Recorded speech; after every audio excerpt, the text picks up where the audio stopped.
दोस्तों, मेरा नाम है क्षितिज यामिनी श्याम। श्याम मानव चैनल की तरफ से जो कोर्सेज़ अलग-अलग तरह के हमारे चलते हैं, उन सारे कोर्सेज़ का मैनेजमेंट और श्याम मानव चैनल का मैनेजमेंट ये दोनों मैं सँभालता हूँ। साथ ही मेरा एक रोल है आपके कोर्स फैसिलिटेटर का।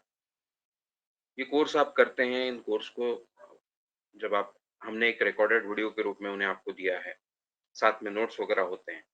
पर फिर भी उन्हें समझने में कभी मन में आपके कुछ सवाल आते हो, उनको समझने में कोई कठिनाई होती हो, तो उन सारे विषयों पर आप मुझसे चर्चा कर सकते हैं। मेरा बैकग्राउंड ये रहा है कि मैं बचपन से सारे कोर्सेज़ करता रहा हूँ, आज मैं 45 साल की मेरी उम्र है, पर लगभग 97-98 से मैंने ये सारे कोर्सेज़ किए हैं। ये कोर्सेज़ 91 में मानव सर ने शुरू किए थे, तब से मैं जुड़ा रहा हूँ और इन सारे कोर्सेज़ को फिर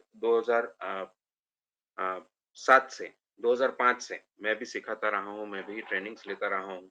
एज़ अ ट्रेनर भी मैंने काम किया है और कई ट्रेनर्स का भी ट्रेनिंग मैंने इन विषयों पर लिया है। तो इन सारे विषयों पर इसलिए आप मुझसे भी चर्चा कर सकते हैं। अ, इसके अलावा जब इन कोर्सेज़ को हम अपनी ज़िंदगी में हम इस्तेमाल करने चाहते हैं, तो अलग से कुछ सवाल हमारे मन में आ सकते हैं। तो उन पर भी हम आपसे चर्चा कर सकते हैं कि यानी इन कोर्सेज़ का इम्प्लीमेंटेशन जब आप खुद के लिए करते हो, तो उसका जो एक डिस्कशन करना ज़रूरी है कस्टमाइज़ तरीके से, वो हम यहाँ पे इस सेशन में करते हैं। ये क्यू-एन-ए सेशन हमारा हम रेगुलरली लेने की कोशिश करते हैं। बीच में अभी पिछले 1 हफ्ते में नहीं हुआ था, पर अब ये ज़्यादातर रेगुलरली हम करते रहेंगे। तो चलिए दोस्तों, आपके कुछ भी सवाल हो तो आप पूछ सकते हैं। मैं 2-3 लोगों के यहाँ पे हाथ उठे हुए दिख रहा हूँ। तो सवाल पूछने के आपके पास 3 तरीके हैं। एक तो आप चैट में अपना सवाल लिख सकते हैं, जो गूगल मीट का चैट होता है, उसमें आप अपना सवाल लिख सकते हैं। उसके अलावा दूसरा तरीका होता है कि आप हाथ ऊपर करके गूगल में रेज़ हैंड का भी एक ऑप्शन होता है, वैसा करके आप अपना माइक ऑन करके ऑडियो पर सवाल पूछ सकते हैं। तीसरा तरीका होता है आप माइक के साथ में वीडियो ऑन करके भी अपना सवाल पूछ सकते हैं। पर आप वीडियो अगर ऑन कर रहे हैं तो याद रखिए कि आप एक क्लासरूम में आ रहे हैं, यानी सोशल जगह पर आ रहे हैं, फॉर्मल जगह पर आ रहे हैं।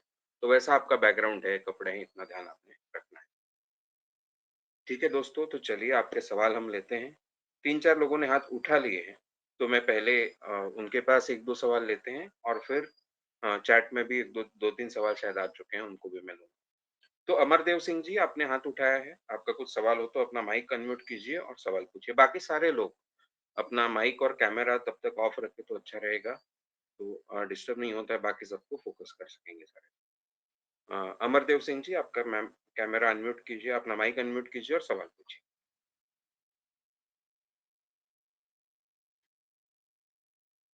हाँ, सर एक जी। सब्जेक्ट है वो सब्जेक्ट है जो किसी लड़की से प्यार करता था, हुँ, लेकिन वो उसकी कुछ दिन बाद शादी हो गई। अब वो हुँ, बेचारा डिप्रेशन में चला गया और हुँ, वो डिस्टर्ब हो गया, अब सुसाइड करने की सोच रहा है। तो हुँ, हुँ। अभी तो मैंने काउंसलिंग किया, लेकिन आपकी तरफ से क्या ओपिनियन हो सकता है, थोड़ा सा सलाह दीजिए। जी, जी। नहीं, ऐसे में उनको काउंसलिंग एक बहुत ज़रूरी है, पर हाँ, एकदम अगर काउंसलिंग मैंने दिया सर।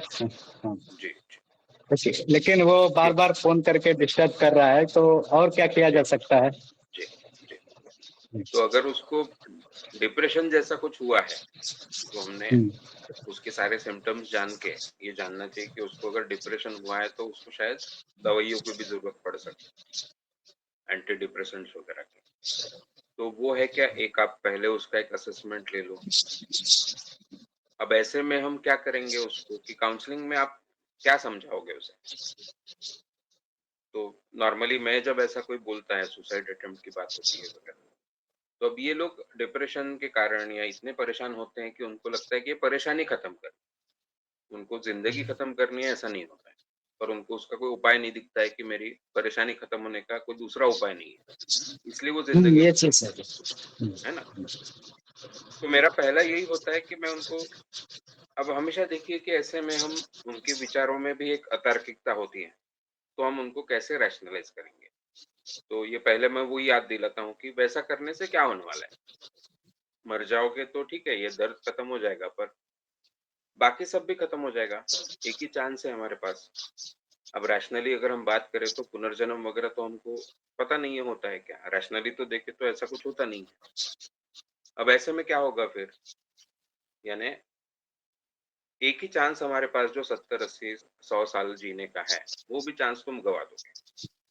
और फिर जो भी ज़िंदगी में आपको करना है, जीवन में जो भी खुशियाँ पानी है, जीवन में जो भी करना है, करके दिखाना है, वो सब करने का कोई आपको मौका नहीं मिलेगा, एक ही मौका है वो भी चला जाएगा। इस तरह से हम बात करते हैं उनके साथ में। फिर हम उनको बोलते हैं कि अ, ऐसा हो ना कि आपका किसी पे प्यार था। आपका सवाल हो गया तो अनम्यूट कर लीजिए सॉरी म्यूट कर लीजिए माइक, फिर से आप अनम्यूट कीजिए, कुछ पूछना हो तो बाद में।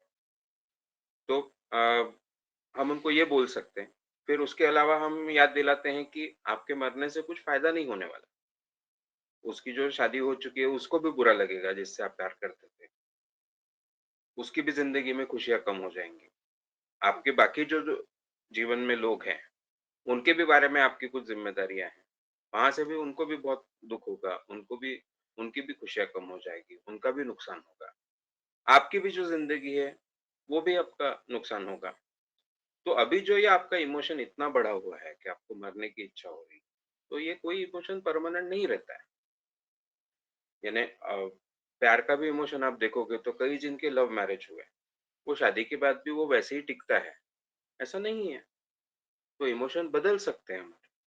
वो इंसान जब हमारे साथ में सालों-साल रहता है, अच्छा आपके रिलेशन रहते हैं, तो वो प्यार बढ़ता रहता है, वरना वो प्यार कम भी हो सकता है, खत्म भी हो सकता है।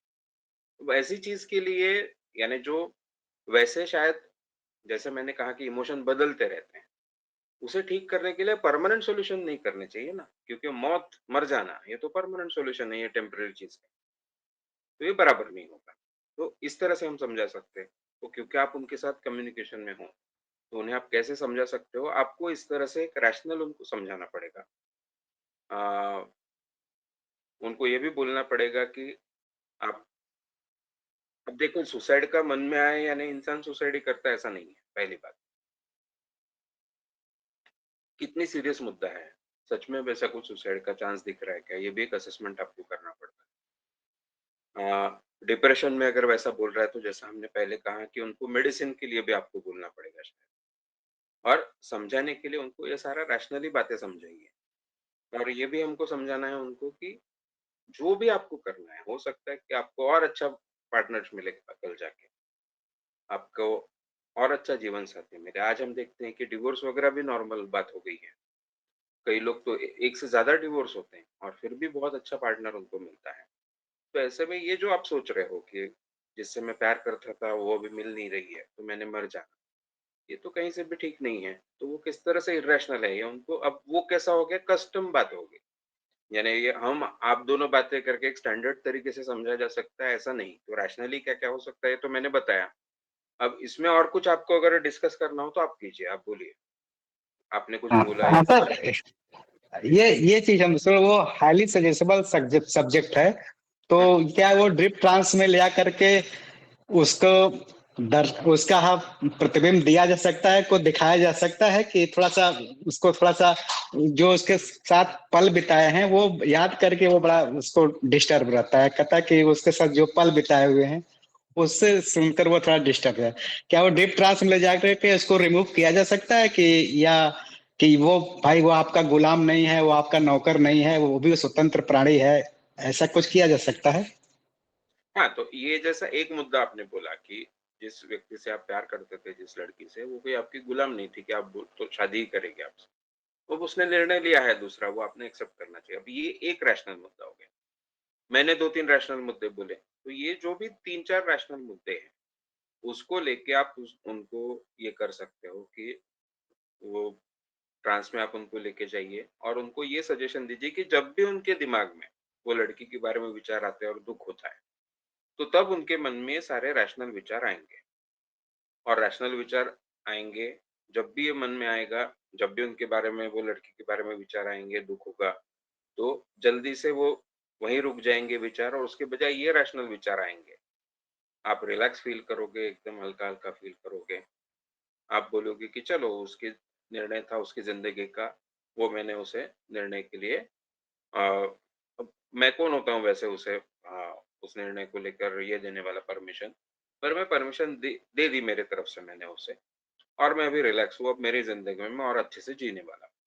इस तरह से वो सोचने लगेगा, इस तरह से सोचना दीजिए, कि जब भी मन में वो विचार आता है, तो ये जो 3-4 रैशनल पॉइंट्स होंगे, वो मेरे मन में आएँगे, उनके मन में आएँगे। वो रिलैक्स महसूस करेंगे, फ्रेश महसूस करेंगे। वो लड़की को वो उसका जो निर्णय है, उसे वो एक्सेप्ट कर लेंगे और अपने जीवन में आगे बढ़ेंगे। जो भी उनके जीवन में अभी वो कर रहे हैं, पूरी फ़ोकस से उसके पीछे वो लग जाएँगे। इस तरह से आप सोचने दीजिए उनको, अगर अच्छे सब्जेक्ट है तो। Thank you very much sir, thank you. Yes, यानी एक नेगेटिव थॉट की तरह इसको हमने सजेशन देने हैं। जी, ठीक है। यस, यस दीपक जी आपका कुछ सवाल है?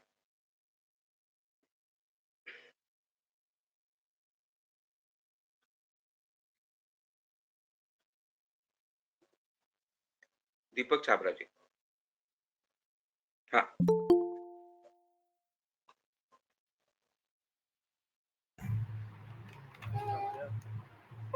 यस। सर मेरी आवाज़ आ रही है? जी, जी, हाँ जी सर, मेरा 2 सवाल हैं। जी। हाँ जी, पहला सवाल है सर कि मैं हिप्नो एनालिसिस यूज़ कर रहा हूँ, बट 3-4 बार मैंने ट्राई किया, बट हुँ, जिस पर्पज़ के लिए मैं यूज़ कर रहा हूँ वो हिप्नो एनालिसिस में मतलब रहने के बाद भी मुझे उस पे कुछ विचार जैसे आने चाहिए वो आ नहीं रहे हैं। ओके। और जी, पहला तो ये है सवाल कि इसको कैसे मैं इम्प्रूव करूँ या कहाँ मैं गलती कर रहा हूँ? हुँ, और दूसरा हुँ, ये है कि जो कोर्स बी में हम सीखते हैं जो लॉ ब्रेन के जो 3 लॉज़ हम सीखते हैं, हुँ, तो उसके बारे में मुझे थोड़ा क क्लैरिटी लेना था कि हमारे ब्रेन की एक्चुअली लिमिट क्या है? मतलब किसको हम समझें कि ये मैं कर सकता हूँ या फिर क्या नहीं कर सकता हूँ? तो एक क्लैरिफ़ाई मुझे चाहिए।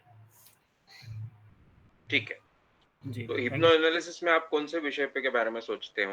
अगर थोड़ा बता सको तो? जी सर, अभी मैं मतलब बेसिकली अपने एक एक प्रॉब्लम था मेरे को, एक सिचुएशन थी, हुँ, तो उसके रिगार्डिंग मैं उस पे हिप्नो एनालिसिस में जा रहा था, जो भी मतलब लोगों से डिस्कशन करने के बाद मेरे को आइडियाज़ मिले, तो हुँ, उसके ऊपर मैं एनालाइज़ कर रहा था, लेकिन वो उतना ही लिमिटेड एक वो रहा मतलब जितना मुझे पता था या जो बात की थी, उसके आगे मैं फर्दर उसमें और एनालाइज़ नहीं कर पाया उसको। ओके, हाँ जी। ठीक है। हाँ, तो जो भी टॉपिक है, उस पे आपको जानकारी और ज़्यादा लेनी पड़ेगी। आपके पास पूरी जानकारी है क्या उस टॉपिक को लेके, जिस विषय पे आप सोचना चाह रहे हो? तो वही आप जब डिटेल बताओगे तो हम शायद ज़्यादा अच्छे से बात कर पाएँगे। तो अगर ये कोई पर्सनल मैटर है तो हम अलग से आप मुझे कॉल कीजिए, हम डिटेल में उस पे डिस्कस करते हैं, कि उस पे हम कैसे कर नहीं सकते सर, एक्चुअली मुझे एक काम मिला था, मैं सीए प्रैक्टिस में हूँ, हैं। जी। तो उसमें मुझे एक काम मिला था अभी हुँ, किसी के थ्रू, तो उसमें एक्चुअली मैंने जो उनको वो दिया था कोटेशन, हुँ, वो कोटेशन उन्होंने अप्रूव ना करके मेरे को, जो उनके प्रीवियस कंसल्टेंट थे, हुँ, तो वो उन्होंने बोला कि मैं हमारे यहाँ तो ये इतने में ही काम कर रहे थे, तो हुँ, आपको उतने में आप देख लो कैसे करना है। तो वो ओके, मतलब मैंने जो कोटेशन दिया था उससे 1/3 था वो। ओके, तो उसके रिगार्डिंग फिर मैंने लोगों से बात की, तो फिर लोगों ने मुझे सजेशन दिया कि आपको कर लेना चाहिए, मतलब इनके कनेक्ट्स अच्छे हैं या मतलब ये आपको रेफरल देंगे। उन्होंने अपने-अपने रीज़न दिए लोगों ने। हुँ, हुँ, तो उसके बाद फिर मैंने उसको मतलब उसके ऊपर मैंने उसको एनालाइज़ करने के लिए फिर हिप्नो एनालिसिस ट्राई किया। जी, जी, बट बट वो एक जो मैं चाह रहा था उस तरीके से वो मतलब हुआ नहीं मतलब। जी। ठीक है ना, मैं वही बोल रहा हूँ तो अब ये जो टॉपिक है कि एक क्लाइंट है आपका जो आप जो बोल रहे हो, उससे वो 1/3 रेट में वो काम करके माँग रहा है। बेसिकली मुद्दा ये है। अब एक उस पे हम क्या-क्या एनालिसिस करेंगे आप कि मार्केट रेट इन चीज़ों का क्या चल रहा है। आपने अगर वो मार्केट रेट से ज़्यादा नहीं माँगा है बहुत, मार्केट रेट 1/3 है क्या? यानी आप मार्केट रेट के 3 गुना कीमत माँग रहे हो क्या? और फिर अगर माँग रहे हो तो क्यों माँग रहे हो? तो ये आपको सोचना पड़ेगा। अगर नहीं, आप मार्केट रेट के हिसाब से सही कीमत माँग रहे हो, तो वो जो पहला उनका अकाउंटेंट था, पहला जो सीए था, उसने वो 1/3 रेट में उनको करके दिया। अब ये जब आप वो करके देना सही है क्या? तो ये फिर आप आपने सोचने वाली बात है। यानी इंडिया ये जाना जाता है कि ऐसा हम रेट तोड़ के बहुत काम करते हैं, तो फिर मार्केट बाद में धीरे-धीरे खराब हो जाता है। इंडियन मैनेजर्स ये जाने जाते हैं कि वो जो उनका टीम होता है, उनसे इतना ज़्यादा काम कराते हैं और इसलिए ये कहा जाता है कि जो बड़े-बड़े कंपनियों में इंडियन सीईओज़ क्यों बन गए? क्योंकि वर्कफ़ोर्स को एक्सप्लॉइट करना, उसमें उनको कुछ बुरा नहीं लगता। कितना भी काम कराने को तैयार रहते हैं अपनी टीम से। और इसलिए फिर वो ऐसा सीईओ वगैरह बन जाते हैं क्योंकि जो सीईओ तो मालिक नहीं होता ना कंपनी का, तो कंपनी के जो मैनेजिंग डायरेक्टर्स हैं, उनके लिए ज़्यादा प्रॉफिट वो कमाते हैं, क्योंकि लोगों को ज़्यादा एक्सप्लॉइट करते हैं। वैसी भी बात होती है। तो वैसा इंडिया उसके लिए जाना तो जाता है। अब आपको ये सोचना है कि ऐसा अगर मार्केट रेट के हिसाब से आपने दिया है रेट और वो 1/3 में बोल रहे हैं, तो 1/3 में करना सही है क्या? कि आपको आगे अपॉर्च्युनिटी मिले। ये आपको अभी आपको जजमेंट कॉल लेना है उसमें। उसमें कोई एनालिसिस वाली बात नहीं। इसमें क्या स यानी सही-गलत की वाली क्या बात है? अभी आप काम करते हो, उसका रेट आपने तय करना है। मार्केट के हिसाब से भी आप काम कर सकते हो, मार्केट से महँगा भी काम कर सकते हो और मार्केट का रेट तोड़ के भी काम कर सकते हो। रेट तोड़ने के लॉन्ग टर्म में बुरे रिज़ल्ट आते हैं। ये यानी सबका फिर वो रेट खराब होने लगता है, ये ठीक है। पर आपको अगर कोई अपॉर्च्युनिटी के लिए करना है वगैरह या आप पे अब आप किस लेवल पे हो अपने करियर के, इस पे डिपेंड है ना? जब नया कोई इंसान होगा, नया कैंडिडेट होगा, तो वो किसी भी रेट पे काम करने को तैयार हो जाएगा। जब वो एस्टेब्लिश हो जाता है, तो वो शायद अपने रेट से नीचे में काम नहीं करेगा। अब ये कैसा अभी देखो मैं ये आपसे डिस्कस कर रहा हूँ, तो ये कितने अलग-अलग एंगल्स पे हम सोच रहे हैं। तो यही एंगल्स पे आप सोचिए, इसमें कोई और एंगल आपके मन में आता है, उस हिसाब से आपको सोचना है। जो कोई आपको बता रहे हैं कि कर लो, बाद में आपको इनके बहुत कॉन्टैक्ट्स है वगैरह, फिर वो उनको बताना चाहिए कि मैं ये केवल 1/3 रेट है, मार्केट रेट इतना ज़्यादा है आज। ये क्यों करते थे मुझे पता नहीं, इस तरह से काम। पर ये करना मुझे तो सही नहीं लग रहा है। पर मैं कर सकता हूँ, आप मुझे अगर कॉन्टैक्ट्स दो वगैरह तो। यानी ये जो हम बहुत डर जाते हैं क्लाइंट से या हम क्लाइंट से खुल के बात नहीं करते, ऐसा नहीं होना चाहिए। हम फिर क्लियरली बात करें, आप मुझे ऐसे-ऐसे कॉन्ट्रैक्ट्स दोगे, तो मैं ये इस रेट में काम कर पाऊँगा, वरना ये काम करना सही नहीं है। तो इस तरह से आप उनसे भी डिस्कस कर सकते हो सारी बातों को, ऐसा मुझे लगता है। अब इन सारी बातों पे सोचिए, इस पे अगर और कुछ चर्चा करनी है तो हम बाद में कर सकते हैं, ठीक है? हाँ सर, इसमें एक क्वेश्चन है सर जी, कि हिप्नो जी। एनालिसिस का जैसे मैं यूज़ अगर करूँ तो मतलब जो मैं प्रोसेस कर रहा हूँ कि पूरा सम्मोहन होने के बाद जहाँ पे मुझे सजेशन देना होता है, वहाँ पे मैं फिर सजेशन नहीं देता। हुँ, उसकी जगह फिर मैं मतलब साइलेंस में मतलब ईयरफ़ोन हटा देता हूँ, तो फिर उसमें रहता हूँ मैं। तो that okay. Is the correct process? हाँ, बराबर, बराबर। हिप्नोटिज़्म में जाने के हमारे पास यानी मेन बात वही है, कैसे जाना है, हमको खुद को सजेशन देते जाने हैं। अब वो सजेशन लीड करने के लिए आप ऑडियो का इस्तेमाल कर रहे हो कि नहीं, ये आपके हाथ में है। हमने शुरू में 2-3 महीना ऑडियो का इस्तेमाल करने के बाद खुद से भी सम्मोहन में जाने की आदत डालनी चाहिए। अब और बीच-बीच में ऑडियो का इस्तेमाल करते रहना चाहिए। तो आप सम्मोहन में कैसे जा रहे हो? ऑडियो का इस्तेमाल करके जा रहे हो, फिर हेडफ़ोन हटा दे रहे हो, यानी वहाँ तक पहुँचे आप सम्मोहन में और फिर आगे उसका चाहे जैसा आप इस्तेमाल कर सकते हो उस अवस्था का। वैसा आप कर रहे हो, उसमें कोई प्रॉब्लम नहीं है। अब उसमें फिर हमने बोलना है कि चलो अब ये जो सारा हम डिस्कस कर रहे थे, एनालिसिस कर रहे थे चीज़ों का, वैसे ही आप सम्मोहन में करें। पर उसके लिए आपको एक्चुअल ज़िंदगी में भी और इन्फॉर्मेशन लेनी पड़ेगी कि है ना? और ऐसा एनालिसिस आपको फिर सम्मोहन में जितना इन्फॉर्मेशन ज़्यादा लोगे, उतना अच्छा आप एनालिसिस कर पाओगे, ये मेरा कहना है। तो ठीक है, ये सारे विषयों पे आप एक्चुअल में भी जब जागते हो तब भी सोचिए और फिर आप सोचिए कि सम्मोहन में मेरा आज निर्णय हो जाएगा, मैंने क्या करना है। सम्मोहन में मुझे क्लियर एक निर्णय हो जाएगा। इस तरह से आप खुद को सजेशन दीजिए और फिर एनालिसिस सम्मोहन में फिर से करके देखिए, शायद आपको एक निर्णय क्लियर तब लगेगा, क्या लेना चाहिए। Okay sir.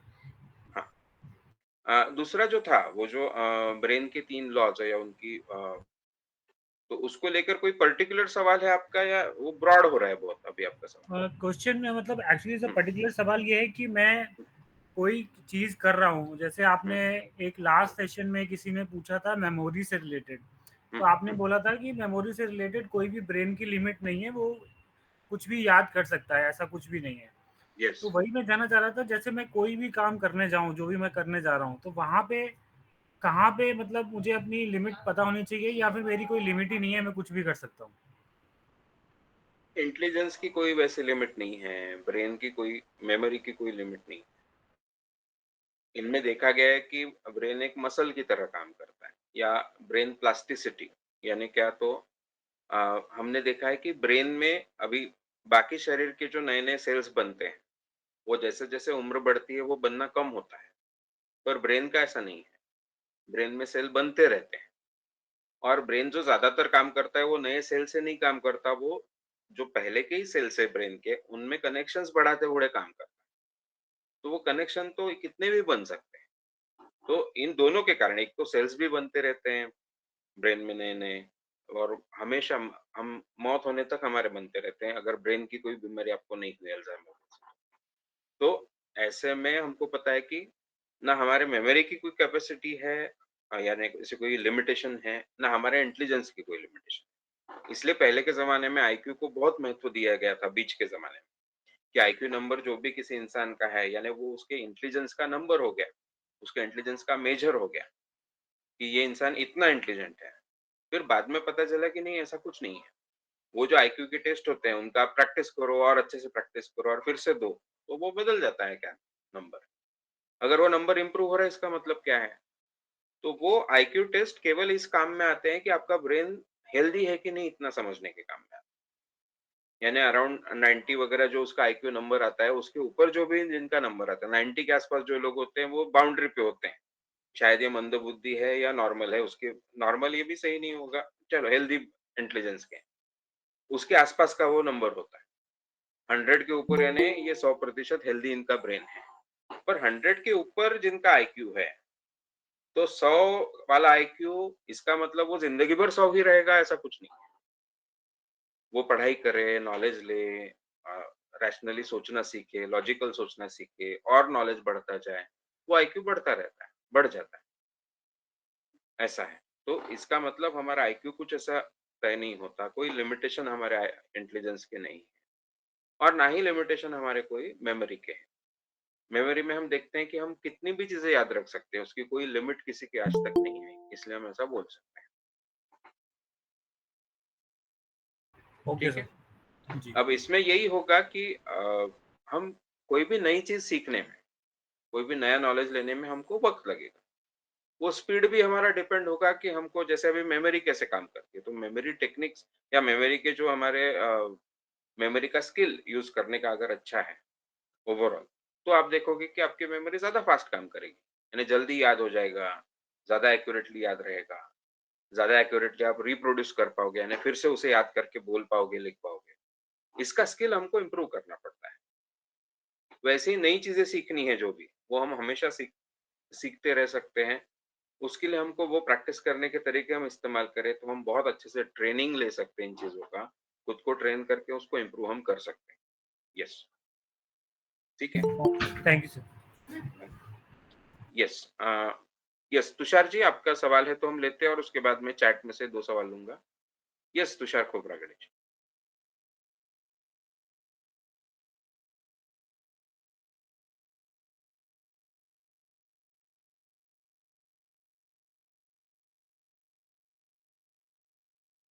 अनम्यूट कीजिए अपना माइक और सवाल पूछिए।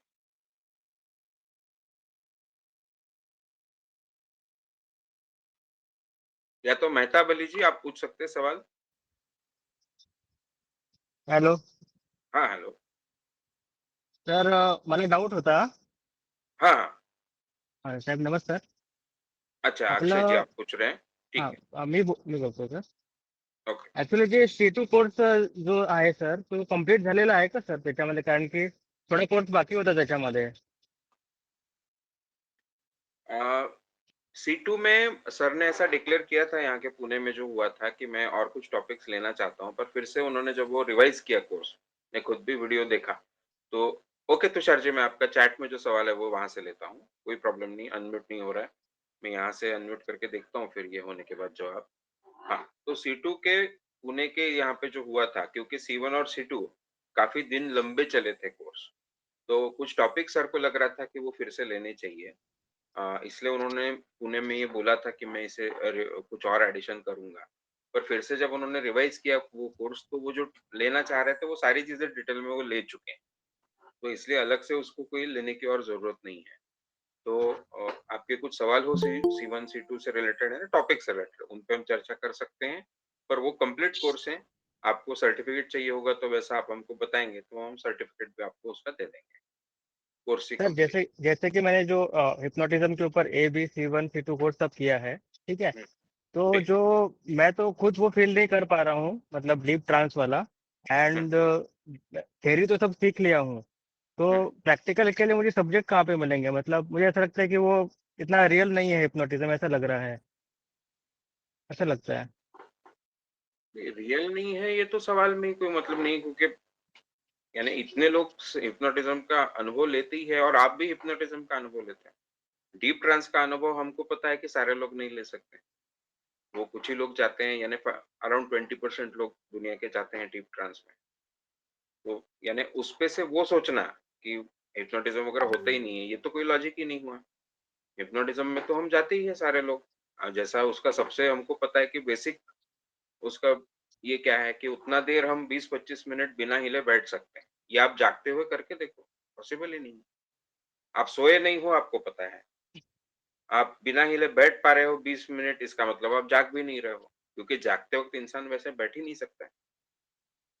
सर तो जितने भी इंडक्शन वगैरह जो है, तो उसको प्रैक्टिस करने के लिए सब्जेक्ट कहाँ से लाएं? या फिर जो हाँ, यहाँ पे तो प्रैक्टिस कर लोगों रहा को है आप जो उसके नीचे हम इंट्रोडक्टरी काम कर रहे हैं, लेक्चर हैं, ऐसा?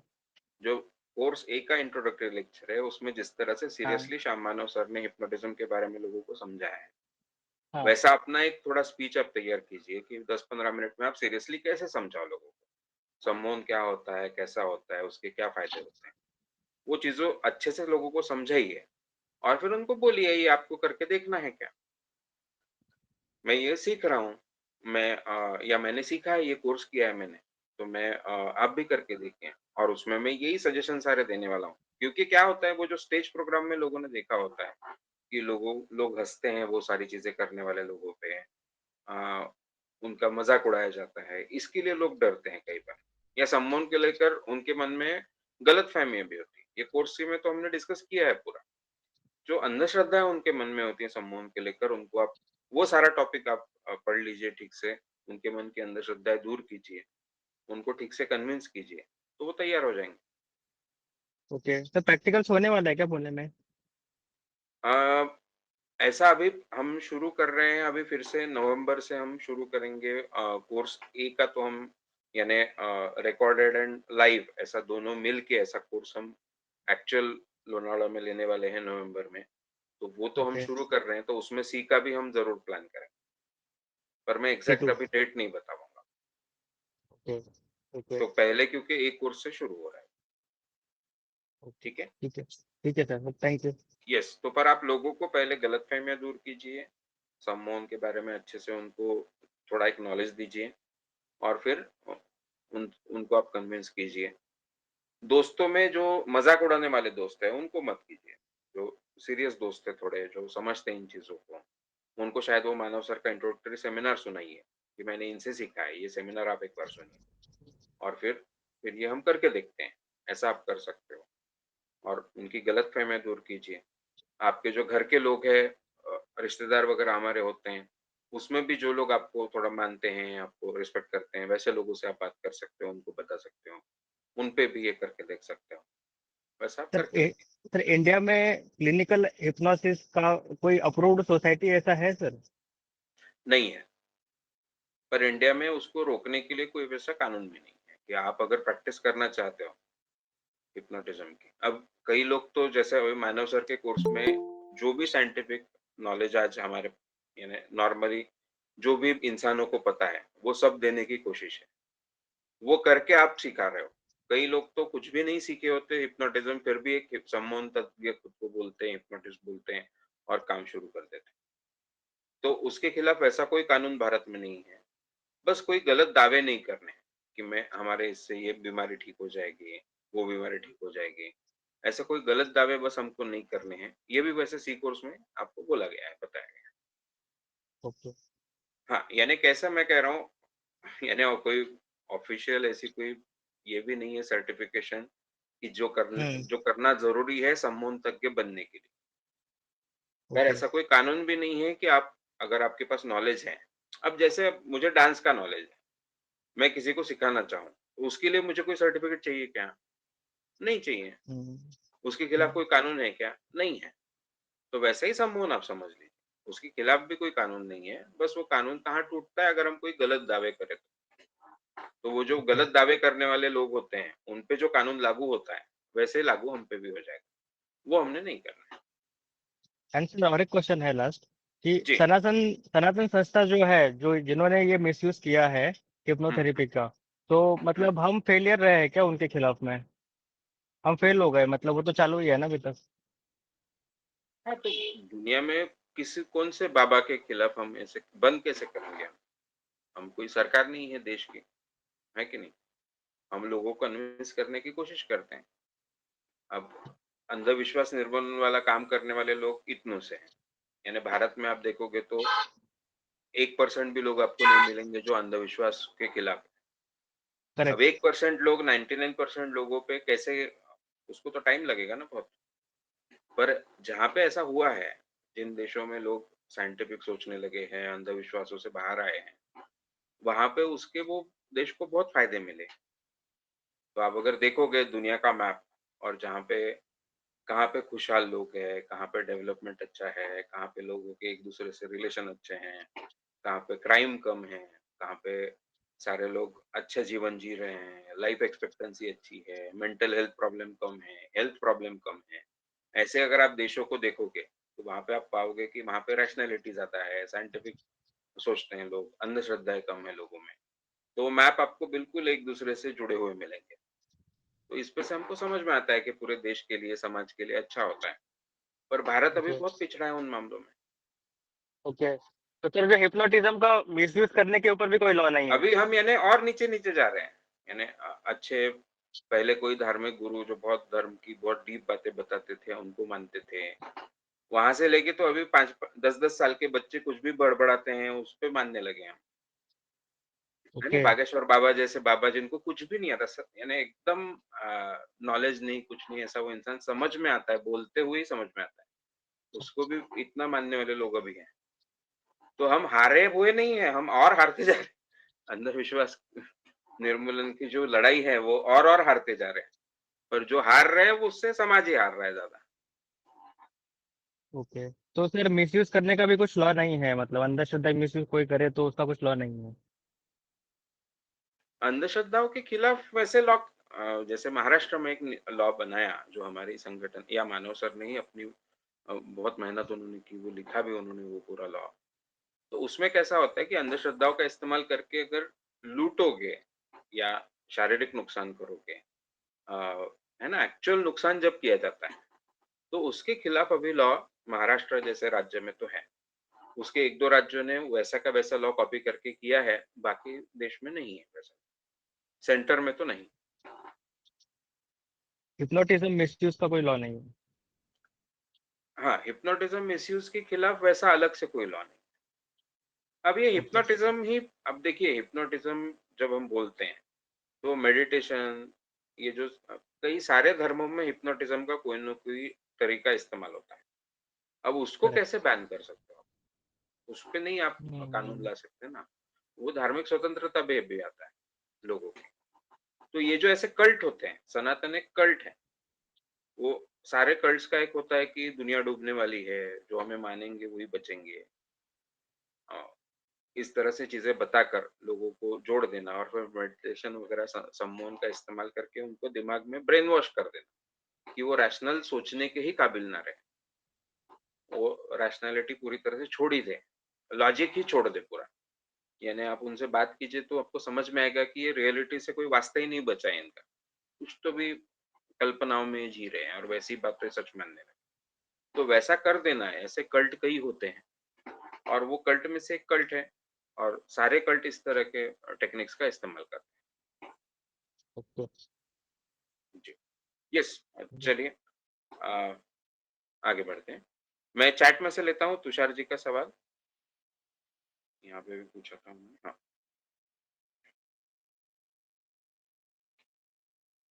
हाँ, तुषार जी का सवाल है पास्ट लाइफ रिग्रेशन में पुनर्जन्म कैसे दिखता है? मेरे फ्रेंड ने अभी पास्ट लाइफ रिग्रेशन का एक सेशन किया, जिसमें 200 लोगों ने पार्टिसिपेट किया था। मेरे फ्रेंड को अनुभूति हुई, उसके पिछले 2 जन्मों का, जिसमें से एक जन्म में वो चाइनीज़ सोल्जर था, वॉर से घर पे रिटर्न आया था। दूसरे में वो एक छोटा बच्चा किसी यूरोपियन कंट्री में था। ओके। पास्ट लाइफ रिग्रेशन में जो भी हमको दिखता है, वो सम्मोहन में जो डीप ट्रांस में जाने वाले होते हैं, उनको वो करते हैं और फिर उनको जब बोलते हैं कि आप विजुअलाइज़ करो आप पिछले जन्म में कहाँ थे, क्या थे, तो वो लोग बताते हैं, उनको वैसा दिखता भी है। पर ये केवल हमारी कल्पना होती है, इमेजिनेशन। ये कैसे समझा जाता है इमेजिनेशन है? तो जितने बार आप करोगे, एक तो उसी इंसान को अलग-अलग चीज़ें भी दिखाई देंगी। अब उसमें ये बोलने का सहूलियत है कि और लाइफ़ है, फिर ये दूसरा पास्ट लाइफ़ होगा, फिर तीसरा पास्ट लाइफ़ होगा। दूसरी बात, वो चीज़ें जो भी अगर आप उनके डिटेल्स जानो और डिटेल्स अगर चेक करने जैसे हैं, तो अभी अगर पास्ट लाइफ़ 40-50 साल पूरा नहीं है, तो ये डिटेल चेक किए जा सकते हैं। तो ये पता चलता है कि ये जो भी चेक किए जाता है, उसमें वो सच नहीं निकलता। यानी उनको जो दिख रहा है, कि मैं इस शहर में रहता था, इस गाँव में रहता था, मेरा ये नाम था, मैं ये करता था, ये चीज़ें मैच नहीं होती। वैसा कोई इंसान एक्चुअल में मिलता है या उसके कोई डिटेल सच निकलते हैं, ऐसा नहीं होता। तो कभी-कभार सुनी-सुनाई बातों के कारण ऐसा कुछ डिटेल सही निकल जाते हैं, क्योंकि कई बार हमको सबकॉन्शियसली हमने क्या सुन के याद रखा, ये समझ में नहीं आता। तो पुरानी कोई बात है, वो हमको याद रह गई है और उसको ही हम बोल रहे हैं कि मैं वहाँ पे था, मैं वो हूँ। ऐसा कभी-कभी हो सकता है, पर वो भी नहीं होता। यानी ये जो स्टोरीज़ ये लोग बोलते हैं, वो कभी रियलिटी चेक करो उसकी, तो वो सच नहीं निकलती, इसलिए हमको पता चलता है। दूसरा इसका ऐसा भी एक्सपेरिमेंट होता है कि अगर मैं आपको पूछूँ कि आप अभी अब समझो मैं 45 साल का हूँ, मैं डीप ट्रांस में मुझे लेके गया और बोला कि आप 55 साल के हो, बोलो क्या कर रहे हो? मैं मुझे वो भी दिखता है कि मैं 55 साल का हो गया हूँ, कैसे दिख रहा हूँ, क्या कर रहा हूँ। अब ये तो सच नहीं हो सकता ना, मुझे भविष्य तो किसी को दिख नहीं सकता, फिर भी मुझे दिखता है। तो ये भी एक दूसरा उसके खिलाफ हमको एविडेंस है, एक प्रूफ है या लॉजिकल प्रूफ है एट लीस्ट कि अगर ऐसी चीज़ें भी मुझे दिख सकती हैं या आप मुझे पूछे कि आप अ, म मंगल ग्रह पे चले गए और मंगल ग्रह में आपको क्या दिख रहा है? अब दिखेगा उस इंसान को मंगल ग्रह में जितनी नॉलेज उसको होगी, उसके हिसाब से कुछ चीज़ें दिखेंगी पर अलग भी चीज़ें दिखेंगी, क्योंकि सारा एक्यूरेट नॉलेज होगा ऐसा तो नहीं होगा उसका। तो जो जिसको मंगल की ज़्यादा जानकारी है मंगल ग्रह की, उसको ज़्यादा एक्यूरेट दिखेगा। जिसको कम जानकारी है, उसको कुछ भी गलत-सलत दिखेगा। इसपे से हमको क्या पता चलता है कि जितना उसके पास इन्फॉर्मेशन है, उसके हिसाब से उसका इमेजिनेशन काम कर रहा है। तो इसी हिसाब से हमको वो पास्ट लाइफ रिग्रेशन वाली भी चीज़ें दिखती है। अ, इसलिए वो सच नहीं होता, ये हमको पता है। सर मुझे ताज्जुब इस बात का है कि हुँ, 200 लोगों को एक साथ वो लोग हिप्नोटाइज करते हैं हुँ, और वो बीच-बीच में बोलते रहते हैं कि आप अपना पुनर्जन्म देखो, उसमें कैलेंडर-वैलेंडर जो-जो आपको दिख रहा है, आपके रिलेटिव्स देखो, हुँ, हुँ, तो हुँ, सबको अलग-अलग अनुभूति आती है। अब इसको जो अनुभूतियाँ जो मैंने बताया आपको हुँ, कि वो चाइनीज़ सोल्जर था, घर पे रिटर्न आया, उसको हुँ, सब जगह वॉरफेयर वो सब दिखे, जलते हुए मकान वगैरह एंड वो उसके डैड उसको बोल रहे कि अभी रह जा। तो मतलब ठीक है, उनके हुँ, सबकॉन्शियस माइंड में कहीं न कहीं तो वो होगा, वो चीज़ें वो उठने के हुँ, बाद उनको हुँ, रियलाइज़ हो रही है, बता पा रहे हैं। बट ऐसा क्या हो सकता है कि मतलब उनके सबकॉन्शियस माइंड में मतलब जो जिस तरह से इंस्ट्रक्शन दे रहे हैं, वो क्या सबके लिए कॉमन रहेंगे? और नहीं मतलब इंस्ट्रक्शन एग्ज़ैक्ट सबको है पास्ट लाइफ में जाओ और वो देखो, क्या दिख हुँ, रहा है आपको।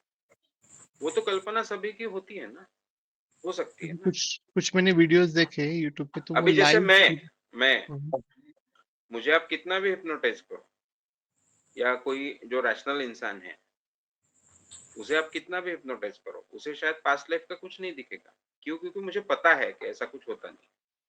तो वो कल्पना करने से मैं नकार देगा मेरा दिमाग या मैं नहीं करूँगा वो कल्पना। ये कुछ वीडियोज़ में मैंने देखा है कि लाइव मतलब सोते-सोते वो इंस्ट्रक्शन दे रहे हैं, वो बता पा रहे हैं, क्या दिख रहा है उनको। हाँ, कुछ में बताते हैं ऐसा वो लोग। लगता है कि वो डीप ट्रांस वाले बोल सकते हैं, आँखें खोल के अच्छा, बात कर सकते हैं, डीप ट्रांस में रह के। Okay, okay, got it. तो जो सारे thank you stage so show much. होते हैं, हिप्नोटिज़्म के स्टेज शो आप देखिए, आपको यूट्यूब पे कहीं मिल जाएँगे। उसमें ये लोग चलते हैं, बात करते हैं, आँखें खोल के नाचते हैं, फिर भी ट्रांस में होते हैं। हम्म, हाँ, तो वो कोई मुद्दा नहीं है, वो कोई प्रॉब्लम नहीं है, वैसा इंसान कर ही सकता है। अब आप 200 लोगों को एक साथ में बोल रहे हो, उसमें सबको एक्चुअल में वैसा दिखेगा ऐसा भी नहीं है। कई लोग पीयर प्रेशर में भी हाँ बोल देते हम्म, हैं। ये दोस्त जो बोल रहा है उसका अनुभव आप सच मानो, उसको सच में दिखा। जी जी बाकी 200 में से हो सकता है शायद भी 200 में से जैसा हमारा कहना है 20% लोगों को दिखता है, डीप ट्रांस में होते हैं। उनको एकदम क्लियर दिखा होगा 40 लोगों को। अब उसके पीछे के 20-25% जो होते हैं उनको मिड ट्रांस में मीडियम ट्रांस में जाते हैं। उनको वो बीच-बीच में दिखा होगा, थोड़ा-सा क्लियर दिखा होगा, नहीं दिखा होगा। पर अब बाकी सबका देख के वो भी बोलते हैं। ऐसा भी होगा कि 100 लोगों को बिल्कुल कुछ नहीं दिखा होगा, पर फिर भी वो बोलते हैं कि मुझे दिखा बस। तो ठीक ये है, हमारा अंडरस्टूड थोड़ा सर। पीयर प्रेशर जैसा भी उसमें हो सकता है। बट जब रिसर्च के तौर पे इसलिए तो जब चीज़ों को हम करते हैं, तो हमको ज़्यादा सच्चाई उसकी पता। हम्म, ठीक है सर, समझ गया, thank you so much. Yes, okay, हाँ। एक और सवाल मैं चैट में से ले लेता हूँ, फिर हम ऑडियो पे सवाल लेंगे। और एक सेकंड, कॉल जॉइन कर रहे हैं।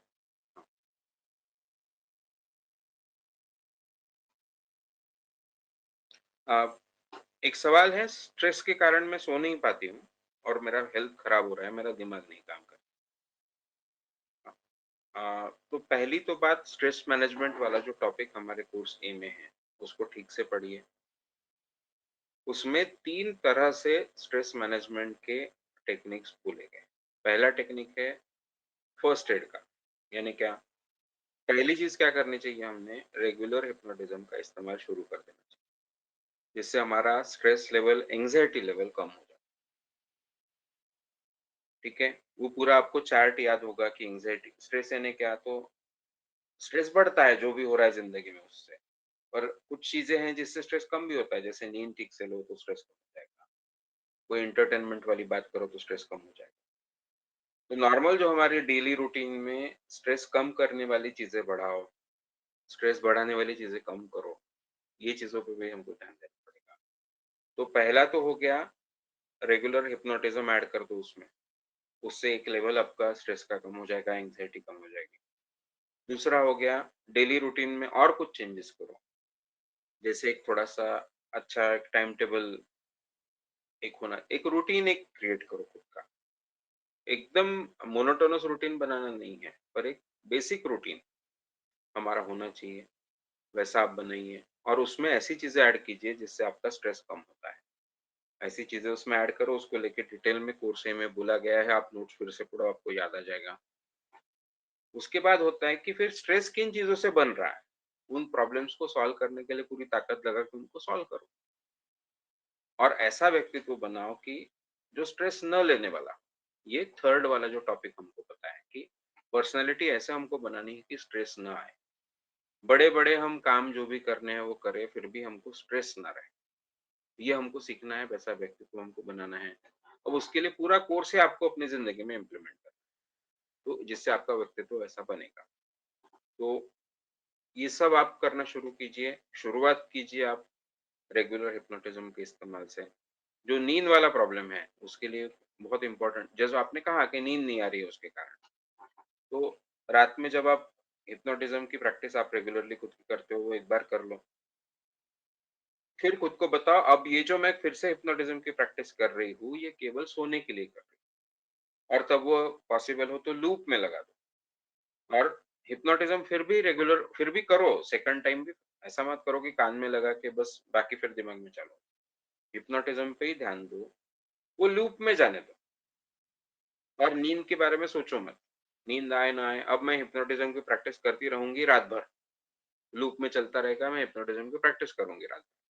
और बीच में अगर कभी नींद आई लग गई तो मैं सो जाऊँगी। ऐसा मन में तय करो।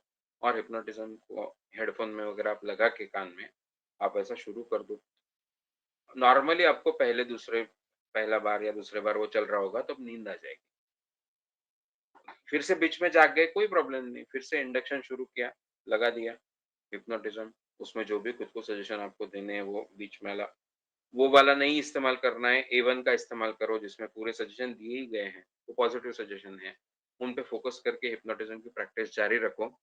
आप देखोगे आपको नींद भी आ जाएगी जल्दी और नींद भी अगर नहीं आई, बस 7 घंटा आपको 7-8 घंटा जो भी आपका सोने का समय है, उतना देर आप बेड पे जाइए और ये इंडक्शन सुनना शुरू कीजिए।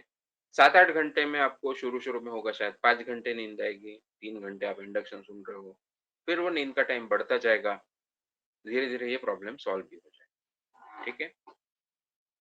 यस।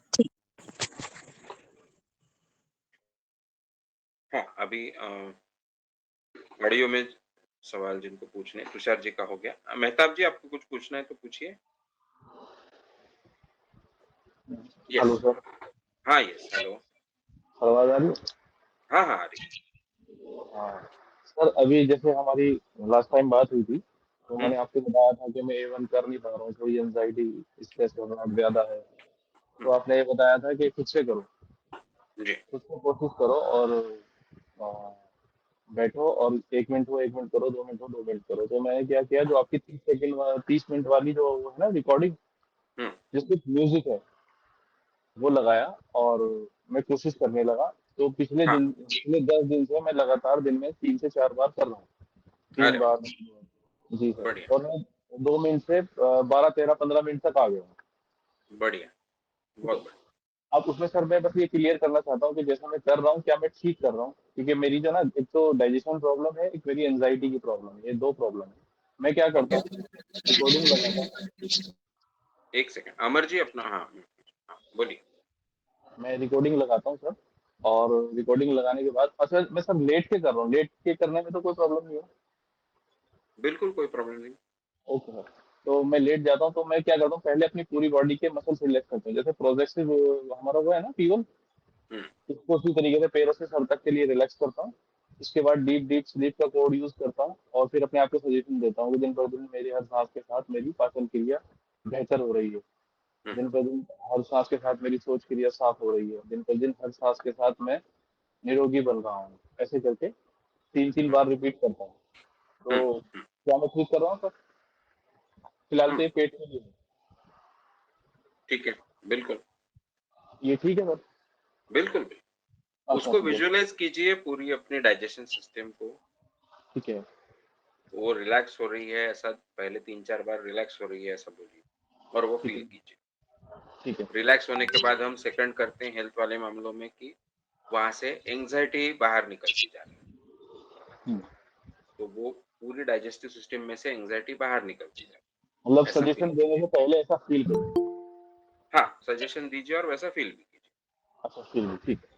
हाँ, फिर ये हमेशा ही करना होता है हमको, हर ठीक सजेशन है। को लेके हमको वैसा करना है। ठीक है। तो वैसा कीजिए, फिर एंग्ज़ायटी बाहर निकलने के बाद वहाँ पे खून का बहाव अच्छा हो रहा है। ठीक जो है। मेरी पूरी डाइजेशन सिस्टम है उसमें खून का बहाव अच्छा हो रहा है। तीसरा ये तीसरा हो गया, फिर चौथा वो पूरी तरह से हेल्दी बनती जा रही है। मेरी पूरी डाइजेशन सिस्टम मजबूत और हेल्दी हो चुकी है। और फिर पाँचवाँ मेरा डाइजेशन दिन-ब-दिन बहुत अच्छा होता जा रहा है। ठीक है? तो इस तरह से हमको सजेशन देने हैं। तो सर ये तो हुआ हमारे डाइजेशन के लिए। सर कुछ जी। एंजाइटी के लिए भी उसमें हमें ऐड करना है, कोई सजेशन? अ, नहीं आप रेगुलर ये समून का इस्तेमाल करेंगे तो एंग्ज़ायटी वैसे भी कम हो जाएगी। आप एक ही इस पे फ़ोकस कीजिए। अच्छा ये 4-5 सजेशन है, मैं इन पे फोकस करूँ। अच्छा आपका सर जैसे इसके डाइजेशन वाला ठीक हो गया, फिर आप ठीक लगे है, तो एंग्ज़ायटी वाले इस पे आइए, पर तब तक डाइजेशन पे ही फ़ोकस कीजिए। सिर्फ डाइजेशन पे ही फोकस करूँ। अच्छा सर हाँ, जैसे हम एक वो विजुअलाइज़ करते हैं कि मैं जैसे सम्मोन में आप जितना देर रुकोगे ना, अभी जैसा आपने कहा कि पहले तो 2-3 मिनट में ही मैं कंप्लीट कर लेता था, अभी 12-13 मिनट पे आया हूँ। बिल्कुल। ये जैसा और जितना रुकोगे एंग्ज़ायटी लेवल वैसे भी कम हो जाएँगे आपके ओवरऑल। ठीक है। ठीक है। या तो यस। सर इसमें मैं ये चाहता हूँ, क्योंकि अब मुझे समझ नहीं आता कि मैं अपने आप को और क्या सजेशन दूँ। मुझे लगता है कि 12-13 मिनट में ये पूरा हो गया, रिलैक्सेशन भी और सजेशन भी। तो मैं सोचता हुँ। हूँ कि मैं और बढ़ा लूँ, मतलब मेरा मन कर रहा है कि मैं इसको नहीं टाइम को बढ़ा। विजुअलाइज़ेशन जो है हमारा, दिन जी। में जा रहे हो, जी। बगीचा जो है पूरा, बगीचे में घूम रहे हो, फिर दिन में जाके सो गए, फिर सम्मोहन की गहराई बढ़ने के लिए और गहरे-गहरे जा रहे हो, फिर 1 से 20 तक नंबर गिन रहे हो। वो सारा विजुअलाइज़ेशन आप करते हो कि नहीं अभी? जैसे वो नहीं करता, प्रोग्रेसिव रिलैक्सेशन करता हूँ, उसके बाद डीप डीप स्लीप हाँ, कोड का इस्तेमाल करके अपने आप को सजेशन देने ठीक है, लगता ये हूँ। विजुअलाइज़ेशन जोड़ना है आपको। ये भले ही शुरू में शॉर्ट में करो, बाद में थोड़ा लंबा किया तो मतलब डेन ऐड करना है सर इसके अंदर। डेन ऐड करना चाहिए। विजुअलाइजेशन से हम और अच्छे गहरे संबंध में जाते हैं, ओके सजेशन सर। और अच्छे से काम करते ओके सर। अच्छा सर, एक चीज मैं और कोशिश करता हूँ, दिन में 3 बार तो मैं ये कर लेता हूँ कि मैं सोचता हूँ कुछ टाइम के लिए मैं विजुअलाइज भी करूँ कि मैं अपने काम को बेहतर कर रहा हूँ, जो मुझे जिन चीजों से डर लग रहा है, जो मेरी नेगेटिव फिल्म चल रही है, उन चीजों को मैं पॉजिटिव सोचने की कोशिश करता हूँ। तो हैं। मेरे माइंड में ना थोड़ी क्लियर पिक्चर नहीं बन पाती। जैसे मैं अपने ऑफिस पे जा रहा हूँ तो वो क्लियर नहीं बन पाती, मतलब या तो मेरा माइंड भटक जाता है, या फिर वो चीजें धुंधली दिखाई देती हैं, या कुछ दिखते दिखते कुछ और ही दिखने लगता है। हम्म। वो थोड़ा समझा दे क्या मैं विजुअलाइज जैसा करूँ? हमारा एंजाइटी कम होगी, हमारा हम्म, कंसंट्रेशन बढ़ेगा, वो और क्लियर दिखने लगेगा। ये धीरे धीरे होगा, आप करते रहना है हमको कोशिश, रेगुलर उसका इस्तेमाल करते रहना है, वो और क्लियर होता जाएगा। अच्छा सर, जैसे तब 10 पूरे फोकस से क्लियरली देखने की कोशिश करनी है। आपको ठीक है अपने आप नहीं दिख रहा है तो थोड़ा एक्टिवली देखो, मन ठीक भटक है रहा है तो उसको पकड़ के लाओ, फिर से थोड़ा एक्टिवली ठीक है देखो, है ठीक ना। है अपने आप नहीं हो रहा है तो थोड़ा थोड़ा एफर्ट लगाओ, ठीक है। पर हाँ, वो आप करते रहोगे तो धीरे धीरे और ज्यादा अच्छे से दिखने लगेगा। हाँ, अभी थोड़ा ये मानो कि एंजाइटी लेवल ज्यादा है, तो मैं वो जो पिक्चर इमेज क्लियर होनी चाहिए वो नहीं हो पा रही। हाँ, वो उसका भी परिणाम होता है उस पे जी। और एक बात और सर, जैसे मतलब मैंने ये किया है अभी 10 दिन में, तो इसके बीच में ना मेरे सिम्टम्स बढ़े हैं, ना कि घटने की बजाय। मतलब ये मुझे कोई ऐसा बेनिफिट दिखाई नहीं दिया। सिम्टम्स बढ़े हैं, जैसे चक्कर आना थोड़ा सा, और ऐसे माइंड थोड़ा फॉगी फॉगी सा महसूस होना, ये चीजें सिम्टम्स मुझे बढ़ी हैं इसके मतलब करने के बाद। Okay, okay. हाँ, पर डाइजेशन पे क्या हुआ परिणाम, अभी कुछ हुआ है, कैसा है? डाइजेशन बस थोड़ा बहुत फर्क है, मतलब इन 10 दिन में मैं लगाऊं तो बहुत ज्यादा कुछ फर्क नहीं है, पर मेरे ना थोड़ा सा एक जो मुझे चक्कर आते थे पहले, उसमें थोड़ी और बढ़ोतरी हुई है, घटा नहीं है। और अभी सिम्टम्स बढ़े हैं कुल मिलाकर काफी। Okay, okay. ये लेकिन आप फिर भी मैं ये कंसिडर जो कर आपका रहा हूँ। डायग्नोसिस, ये जो आपका असेसमेंट है कि सिम्टम बढ़े हैं, ये सच होने की कोई जरूरत नहीं है। अभी क्या होता है कि हम ऐसा पूरे एंजाइटी में जब होते हैं, एड्रेनलिन बड़ा होता है, हम वैसा खुद को पकड़ के रखते हैं। एंजाइटी चल रही है, स्ट्रेस चल रहा है, टेंशन चल रहा है, उसमें हमने खुद को पकड़ के रखा है। अब जैसे आप हिप्नोटिज्म करोगे तो शुरू में और थोड़ा रिलैक्स होगे, तो हमने वो पकड़ के जो रखा था उसको थोड़ा छोड़ दिया, ऐसा होता है। तो इसलिए ऐसा शुरू में आपको लग सकता है, पर वैसा होने की कोई जरूरत नहीं। तो हम ये मान लें मैं लगातार करता रहूं, तो ये और लगातार 10-20 दिन करूंगा तो शायद इसमें बहुत अच्छे से गिरावट आ सकती है। जी, जी, बिल्कुल। ठीक है। और फिर से ये सारी एंजाइटी बढ़ाने वाली जो चीजें हैं, उसको लेके हम रैशनल सोच रहे हैं क्या, सोच में कोई गलती हो रही है क्या, क्यों इतना स्ट्रेस हो रहा है? जी। स्ट्रेस एंजाइटी हमेशा नेगेटिव थिंकिंग में से आती है, इरेशनल थॉट में से आती है। तो क्या इरेशनल थॉट चल रहा है, उस पे भी काम जारी रखिए ना। मैंने आप ठीक है, डाइजेशन के लिए आप उसके जो परिणाम शरीर पे हो रहे हैं उसके लिए आप हिप्नोटिज्म का इस्तेमाल कर रहे हो, पर आप थोड़ा अपनी सोच पे भी आपको काम करना चाहिए ना, कि जो यानी आपके तो प्रॉब्लम्स हम डिस्कस कर चुके हैं, जो भी आपके इश्यू चल रहे हैं अभी, पर उसी को मैं बोल रहा हूँ क्योंकि उस पर रैशनल सोचना, उस पर भी तो आपको काम करना है। उस पे आप ऐसे ही निगेटिव या पहले की तरह जिस तरह से प्रॉब्लमेटिक सोच है हमारी, समझो कोई हम लॉजिकल सोच नहीं रहे हैं, निगेटिव ही बातें फिर से सोच रहे हैं, वही चलते रहेगा तो अच्छा नहीं है ना। उस पे भी हमको काम करना है। मतलब कॉन्शियसली भी अपने आप को पॉजिटिव सजेशन देते रहना। बिल्कुल, हमको कॉन्शियसली भी खुद को रोकना है, उसके लिए कॉन्शियसली अपने विचारों पे भी काम करना है। अच्छा सर, कॉन्शियस और सबकॉन्शियस जब दोनों साथ में काम करेंगे तो बेस्ट रिजल्ट है। अभी मैंने 10 दिन पहले डॉक्टर को दिखाया, तो उन्होंने डायग्नोज किया कि भाई आपको पेट की प्रॉब्लम नहीं है, आपको एंजाइटी ही है। ये क्लियर किया उन्होंने। और मुझे एंटी एंजाइटी की टेबलेट भी दी उन्होंने। तो सर ठीक है। मैं वो वक्त के साथ घटा दूं, या इनकी आदत तो नहीं हो जाएगी? देखिए, साइकियाट्रिक दवाओं को लेके हमारे मन में बिना वजह के डर है। जी। आदतें लग जाती थी, उसके बिना होता नहीं था, ये सारी पुरानी बातें। आज के ज़माने में बहुत अच्छे साइकियाट्रिक ड्रग्स हैं। उसमें अगर एडिक्शन लग सकता है तो वो साइकियाट्रिस्ट को पता होता है। तो वो साइकियाट्रिस्ट उस पे ध्यान देता है कि आपको किसी चीज़ का एडिक्शन ना लगे। दूसरा, साइकियाट्रिस्ट को ये भी पता होता है कि कई बार वो ही ड्रग्स फिर से काम करे ऐसा भी नहीं होता, हमेशा ही काम करता रहे। उनको डोज़ भी बदलने पड़ते हैं, उनको दवाएँ भी बदलनी पड़ती है। ठीक है? तो इसलिए साइकियाट्रिस्ट को हमने हमेशा अपना फीडबैक अच्छे से देना है। पर आपको जब पता चला कि ये एंग्जायटी वाला विषय है ना? तो अब एंग्जायटी पे वो तो है, पर एंग्जायटी के लिए दूसरा जैसा मैंने कहा, ये एंग्जायटी पैदा कहाँ से हो रही है? तो एंड में ये हमारे पर्सनैलिटी से यानी हमारे गलत गलत विचार जब मैं बोलता हूँ तो गलत विचार करने का ढंग यानी क्या? हम इलॉजिकल सोचते हैं और नेगेटिव सोचते हैं। ये गलती होती है विचारों में। तो हमको लॉजिकल सोचना है चीज़ों के बारे में और पॉजिटिव सोचना है चीज़ों के बारे में। वो विचारों पे भी हमको काम करना है। तो ये एंग्जायटी की जो एंग्जायटी पैदा वहाँ से हो रही है, उसको ठीक करने पे भी हम काम करें। दवाई का बिल्कुल आप टेंशन मत लीजिए। दवाई को जो भी आपको रिजल्ट मिल रहा है वो अच्छे से डॉक्टर को बताते रहिए, उसका फीडबैक उनको देते रहिए। वो शायद दवाइयाँ कम करेंगे, बंद करेंगे, सारी चीज़ें होंगी। वो ठीक होने के लिए पर आपको ये विचारों पे भी काम करना पड़ेगा। ठीक है, और ये अपना सेल्फ सम्मोहन ये करता रहूँ, दिन में कितनी बार कर सकते हैं ज़्यादा से ज़्यादा सर? अ, अभी देखिए हम वही कहते हैं कि आप 15-20 मिनट के लिए 2 बार, इतना टाइम काफ़ी हो गया ना। हिप्नोटिज़्म हम क्यों कर रहे हैं? हमारी ज़िंदगी अच्छे से जीने के लिए। तो उसका ज़्यादा जब टाइम को हम क्यों दें इसमें? तो ज फिर इस हिसाब से आप देखो तो 45 मिनट से 1 घंटा काफ़ी हो गया। तो वो आप कितने बार में कर रहे हो, वो आप पे डिपेंड है। ठीक है, यानी 2 से 3 बार काफ़ी है अगर वैसे 15 दिन हाँ, आधा घंटा पूरा दिया दिन में, काफ़ी है वो। Okay, thank you sir, thank you so yes, much. Yes, yes. सोपान पवार जी आपको कुछ पूछना है? आप पूछ सकते हैं। नमस्कार सर. हाँ, नमस्कार। 2022 साली मी सरांचा कोर्स केला हाँ, आणि हाँ। ई कोर्स केला होता. त्यानंतर 1.5 वर्षापूर्वी 2023 मध्ये अशी काही फायनान्शियल सिच्युएशन किंवा असे काही सिच्युएशन हं, आली हं, आयुष्यात की मी डिप्रेशनमध्ये गेलो हं, आणि डिप्रेशनमध्ये गेलो आणि एन्झायटी वाढली आणि अतार्किक विचार यायला लागले. हं, हं, त्यानंतर हळू-हळू त्याचा मी प्रॅक्टिस सुरू केली ए कोर्सची. नंतर मग परत मी बी कोर्स पण केला आणि मी डिप्रेशनच्या काळात आहे ना खूप आजारी पण पडायचो मी. हं, आणि त्याच्यानंतर म्हणजे या मागच्या 1 वर्षात खूप असे सगळे प्रॉब्लेम आले जे एका व्यक्तीच्या आयुष्यात येऊ शकतात. सगळे. आणि त्या हं, सगळ्या प्रॉब्लेमवर हळू-हळू एक-एक टार्गेट घेत मी मात केली. डिप्रेशनमधून 50% बाहेर आल्यावर आणखी कॉन्फिडन्स आला आणि हं, पुढचा एक टप्पा लवकरात लवकर गेला. सगळा मेन पॉइंट होता अतार्किक विचार. त्याच्यामुळे विचारांमध्ये बदल केला. हं, कॉग्निटिव्ह कॉग्निटिव्ह विचार केला त्याबद्दल म्हणजे त्या बरोबर. पद्धतीने गेलो.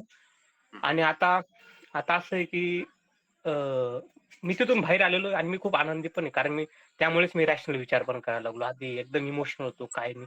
आता हं, आपल्याला माहिती आहे की आपल्याकडे जो लिमिटेड टाईम आहे आपला या जगात आपल्याला भेटलेला आहे, त्याचा चांगला वापर करता यावा आणि आपल्या पर्सनॅलिटीला करेक्ट. दरवर्षी चांगलं निखरता यावं, दरवर्षी चांगले गुण कसे आत्मसात करता येतील किंवा मग वाईट फेकून चांगलं कसं घेता येईल एवढा मला विचार आहे.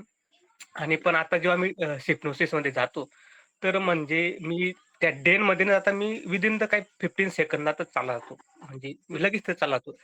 हे काही साईन आहे का, की हे नॅचरल आहे का, की हे अननॅचरल आहे? म्हणजे लगेच जाणं. 15 सेकंद मी डीपली बोलल्यानंतर मी रिलॅक्स होऊन जातो तिथं माझ्या खोलीमध्ये मी डीप अवस्थेत चालला जातो. तर हे ग्रेट. अननॅचरल आहे का नॅचरल आहे? आणि त्याच्यानंतर पण म्हणजे आता मी बाहेर आलेलो आहे त्या गोष्टीमधून आणि मी आता थोडं जास्त जागरूक झालेलो आहे. पण मला वाटतं की मी कुठेतरी मागे राहून गेलो ह्या 1-2 वर्षाचा जो माझ्या आयुष्यात. कारण मी अनफोकस होतो. कारण डिप्रेशनमध्ये फोकस खूप म्हणजे चालला जातो. तुम्ही कोणत्याच गोष्टीवर फोकस नाही करत. तार्किक विचार परत येतात आणि तो फोकस एकाग्रता चालली जाते पूर्णपणे. पण हं, आता मला परत तो टाईम भरून काढायचा आणि माझ्या ज्या उद्देश आहे आयुष्यात, त्याच्यात जास्त लवकरात लवकर ते टार्गेट कसं अचीव्ह करायचं, त्याच्यासाठी मी काय करू आणि लवकरात लवकर माझं म्हणजे पर्सनल ग्रोथ पण करायची आहे मला काही गोष्टींमध्ये. तर त्यासाठी मार्गदर्शन हवं. जी। सोपान जी ने मराठी में बात की तो सबको पता नहीं होगा तो मैं ट्रांसलेट कर देता हूँ सबके लिए शॉर्ट में कि उन्होंने कोर्स 2022 के आसपास किया, 22 से 23 में, पर बीच में फिर से 1 साल उनको कुछ ज़्यादा प्रॉब्लम्स हुए लाइफ में, उसके कारण काफ़ी उनको डिप्रेशन आया। पर फिर उन्होंने खुद पे काम किया, खुद के विचारों को और रैशनल किया, पॉज़िटिव किया और उसके कारण उनको बहुत अच्छा रिज़ल्ट मिला है और अभी वो बहुत अच्छे से उसका सारी चीज़ों का सामना कर रहे हैं और उसमें हिप्नोटिज़्म भी वो बहुत अच्छे से इस्तेमाल करते हैं। तो सोपान जी जो आपने कहा कि मैं डीप स्लीप बोलते ही 15-20 सेकंड में चले जाता हूँ ट्रांस में, तो यही हमको आखिर में अचीव करना है। बहुत बढ़िया बात है। उसके लिए आप डेन वगैरह वाली बातें फिर भी आप शॉर्ट में अगर करोगे विजुअलाइज़, तो उससे एक फ़ायदा होगा आपको और हिप्नोटिज़्म में जाने के। तो हर बार आपको और अच्छा लगेगा वहाँ पे। हिप्नोटिज़्म में एक अच्छा फीलिंग आना भी हमको ज़रूरी होता है। तो उसके लिए अगर आप डेन शॉर्ट में ही देखिए, तो भी चल जाएगा। बगीचे में घूमे, अच्छा लगा आपको और बस आप बंगले में जाके या आपका जो भी घर है, वो रूम में जाके सो गए। वैसे आप शॉर्ट में भी जल्दी से देख सकते हो, पर वो देखने से आपको एक अच्छा फ़ायदा मिलेगा। उसके लिए वो किया तो और भी अच्छी एक एडिशन हो जाएगी उसमें। अ, ये जो आप बोल रहे हो कि मैं पीछे रह गया या कुछ इतने टाइम मेरा उसमें वेस्ट हो गया, तो ऐसा कुछ सोचने की ज़रूरत नहीं होती है। हर किसी के ज़िंदगी में उतार-चढ़ाव आते रहते हैं और उसके कारण हम पीछे रह गए या आगे हो गए, ऐसा कुछ नहीं होता है। हम अपनी ज़िंदगी जी रहे हैं। उसमें जो भी आपको करना है, वो आपने करने की अच्छे से करने की कोशिश आप कर रहे हो, वैसा हमने करना चाहिए। तो ज़्यादा रैशनल होगा चीज़ों की तरफ देखना। वैसा आप ज़रूर कीजिए, आप हिप्नोटिज़्म का बहुत अच्छा इस्तेमाल कर रहे हैं, तो उसका आप इस्तेमाल करते जाइए। सवाल तीस कुछ था आपका जो रह गया मेरा बातों में? हां, सर आता हां, नाही हं, एकाग्रता जास्तीत जास्त कसे आणू मी? म्हणजे म्हणजे असं हं, हां, ठीक आहे. आणि सर मला एक प्रश्न आहे, आता मी जेव्हा जातो ना डीप स्लीप, मी हं. आता डेनमध्ये न जाता एक समुद्राच्या बीचवर माझं एक जे खुर्ची टाईप आहे तिथं झोपून घेतो आणि तिथं थोडे पक्षी वगैरे उडतायत. लगेच मी आणि ते व्हिज्युअलाइज करतो आणि लगेच मी त्या अवस्थेत चालला जातो. म्हणजे हाँ, बीचच्या किनाऱ्यावरती. हाँ, हं. ठीक है ना। तो सोपान जी का कहना है कि उन्होंने एक अलग विजुअलाइज़ेशन डेन के लिए किया है कि समुद्र के बीच पे वो जाते हैं और वहाँ पे एक कुर्सी है आरामदायक, उस पे वो बैठते हैं। वहाँ पे वो समुद्र के पास जो पंछी होते हैं पास वाले, वो भी रहते हैं, समुद्री पंछी और फिर वो वहाँ पे सो के वो वैसा उन्होंने विजुअलाइज़ेशन किया। ऐसा एक अलग से विजुअलाइज़ेशन करना भी बहुत अच्छी बात है, कोई प्रॉब्लम नहीं है।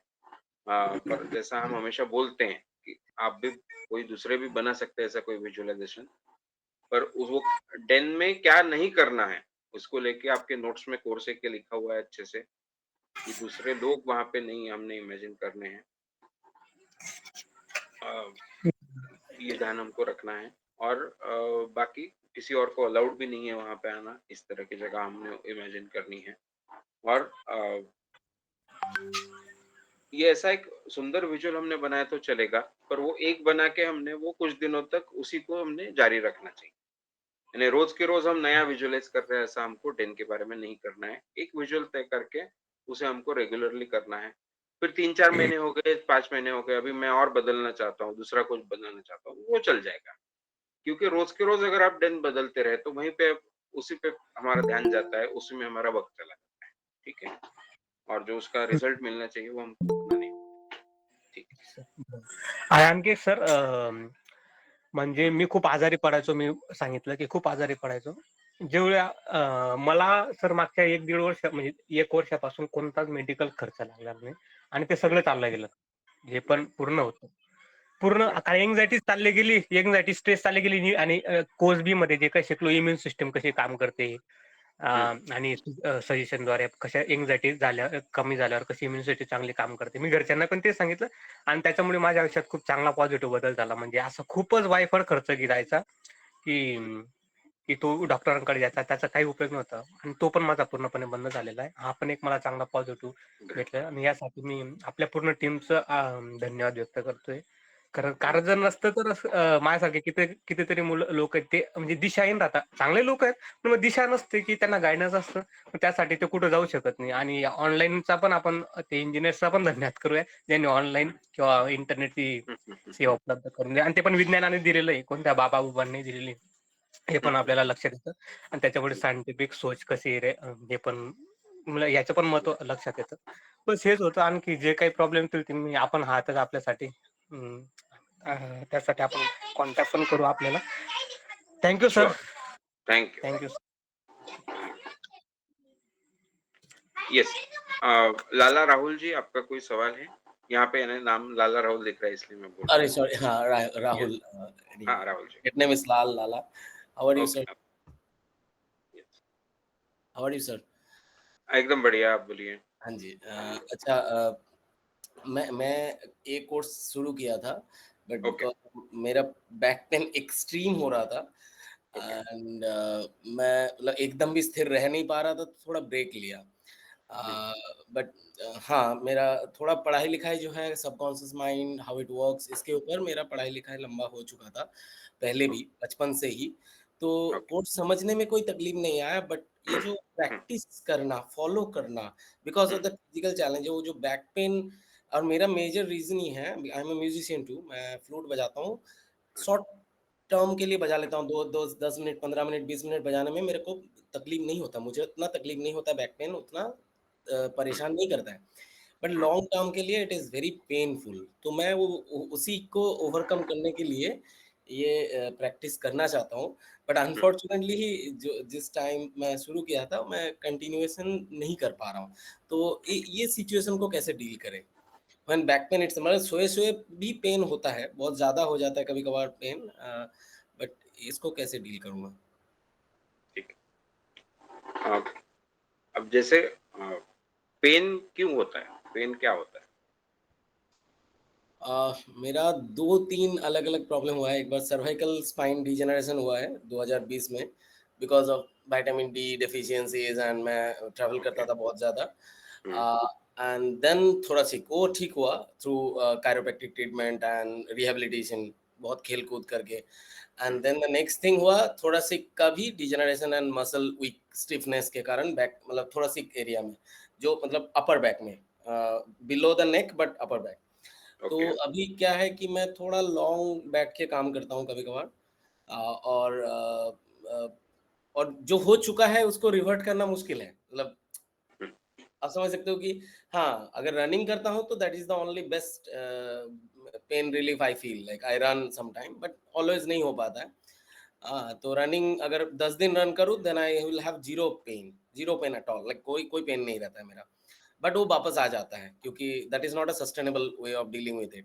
But I wanted to get rid of that pain feeling, कि पेन तो है, वो ठीक। जाएगा नहीं, मेरा एंड ऑफ लाइफ तक वो रहेगा, मुझे जो पता चल गया। But I want to get rid of that pain feeling. I want to shut down that pain feeling in my mind and continue doing the music and the rest of the things in my life. तो उसी जी। वही चीज attend करने के लिए मैं ये जी। Practice करना चाहता हूँ। ठीक। तो आपको क्या 1-2 प्रॉब्लम्स थे अलग-अलग बैक के हुए, ये बताया आपने, पर वही मैं बोल रहा हूँ। यानी पेन क्यों होता है इंसान को? क्योंकि कोई जब कहीं डैमेज अगर हो रहा है बॉडी में, हम्म। है ना? तो वो हमको पता चले और हम्म। फिर हम उस पे कुछ कर पाएँ। इसके लिए पूरा पेन का मैकेनिज़्म बना है ना हमारे बॉडी में, हाँ। ताकि हमारे बॉडी को कोई डैमेज ना हो, उससे हम खुद उसको बचाएँ। पेन होगा तो हम वो बचाएँगे खुद को, है कि नहीं? हम्म। हम्म। अब ये जो मैकेनिज़्म बना है, इसमें बातें कैसी? एक तो पहला जो आपको पता है कि ये डैमेज हो रहे हैं मेरे। अब हम्म। उसमें जैसा सर्वाइकल वाला प्रॉब्लम था, उसको आपने ठीक किया फिजियोथेरेपी और बाकी चीज़ों से। हम्म। अब ये जो दूसरा प्रॉब्लम है, अभी थोड़ा जो सी। कंटिन्यूअस चल रहा है, हम्म। उसको कैसे ठीक करना है? उसका प्रॉपर फिर भी आपको अगर ट्रीटमेंट क्लियर पता नहीं है, तो उसे ठीक से पता करना चाहिए। फिर उसमें फिर फिजियोथेरेपी होगा या रनिंग एक्सरसाइज होगा, जो भी होगा, बैक एक्सरसाइजेस होगा, जो भी होगा, उसको ठीक से मालूम कीजिए और उसे हमको ठीक भी करना है। अब ओके। ये जो आप बोल रहे हो कि ये पेन या ये प्रॉब्लम हमेशा रहेगा, ये कब एक्सेप्ट किया जा सकता है कि अगर वो आपको एटलीस्ट ये तो पता होना चाहिए कि ये सस्टेनेबल है, ये डिटेरियोरेट नहीं होते जाने वाला। और हम्म। अगर डिटेरियोरेट होते जाने और इज़ इट रियली ऐसा है क्या कि इस पे कोई उपाय ही नहीं है? पहला तो ये सच में आप जान लो, वो केवल वहाँ पे लिंगरिंग हमारा कई बार चीज़ें रहती है और हम उसको ठीक नहीं करते, वैसा नहीं होना चाहिए। तो उसका ठीक से आप नॉलेज लो, आप फिर से कुछ एक्सपर्ट से मिलो, मेडिकल इसमें भी चीज़ें बदलती रहती हैं, तो उसका ठीक से आप नॉलेज लो। 2-3 एक्सपर्ट्स को दिखाओ, अलग-अलग ओपिनियंस लो और मैं कह रहा हूँ कि वो उसे ठीक करने के लिए वो अगर यानी वो डिटेरियोरेट नहीं होते जानी चाहिए सिचुएशन, वो सस्टेनेबल वैसे के वैसे ही रहे तो ठीक है, फिर हम पेन को कम करने के लिए सोच सकते हैं केवल। तो वो हमने एक बार ठीक से देख लेना चाहिए और उसपे जो भी उपाय है वो करने चाहिए। ये सारी चीज़ों के लिए भी आप समूह का इस्तेमाल कर सकते हो। वो ठीक हो रहा है, वो हील हो रहा है, वो वैसे भी सजेशन आप दे सकने वाले हो। और उससे फ़र्क पड़ता है क्योंकि बॉडी में अगर वो उसके लिए मैकेनिज़्म है उसे ठीक करने का। जैसे आप देखिए हड्डियों का कोई इश्यू है, पर हड्डियाँ भी हमको पता है कि आप उनका ठीक से एक्सरसाइज़ करो, हड्डियाँ मज़बूत होती है हमारी। हुँ, ठीक से अगर हम फूड लें और ठीक से एक्सरसाइज़ करें तो सारी हड्डियाँ मज़बूत होती जाती हाँ जी। है ना? न्यूट्रिशन और एक्सरसाइज़ दोनों दें तो। मसल्स हमको पता है हम ठीक से एक्सरसाइज़ करें तो वो स्ट्रॉन्गर होती रहती है। तो इसलिए हमारी बॉडी आप देखेंगे तो लगभग हमको पता है कि अलग-अलग जैसे कुछ चीज़ें तो बहुत फ़ास्ट बदलते रहती है। जैसे हमारा स्किन का अपर लेयर रोज़ निकलते रहता है।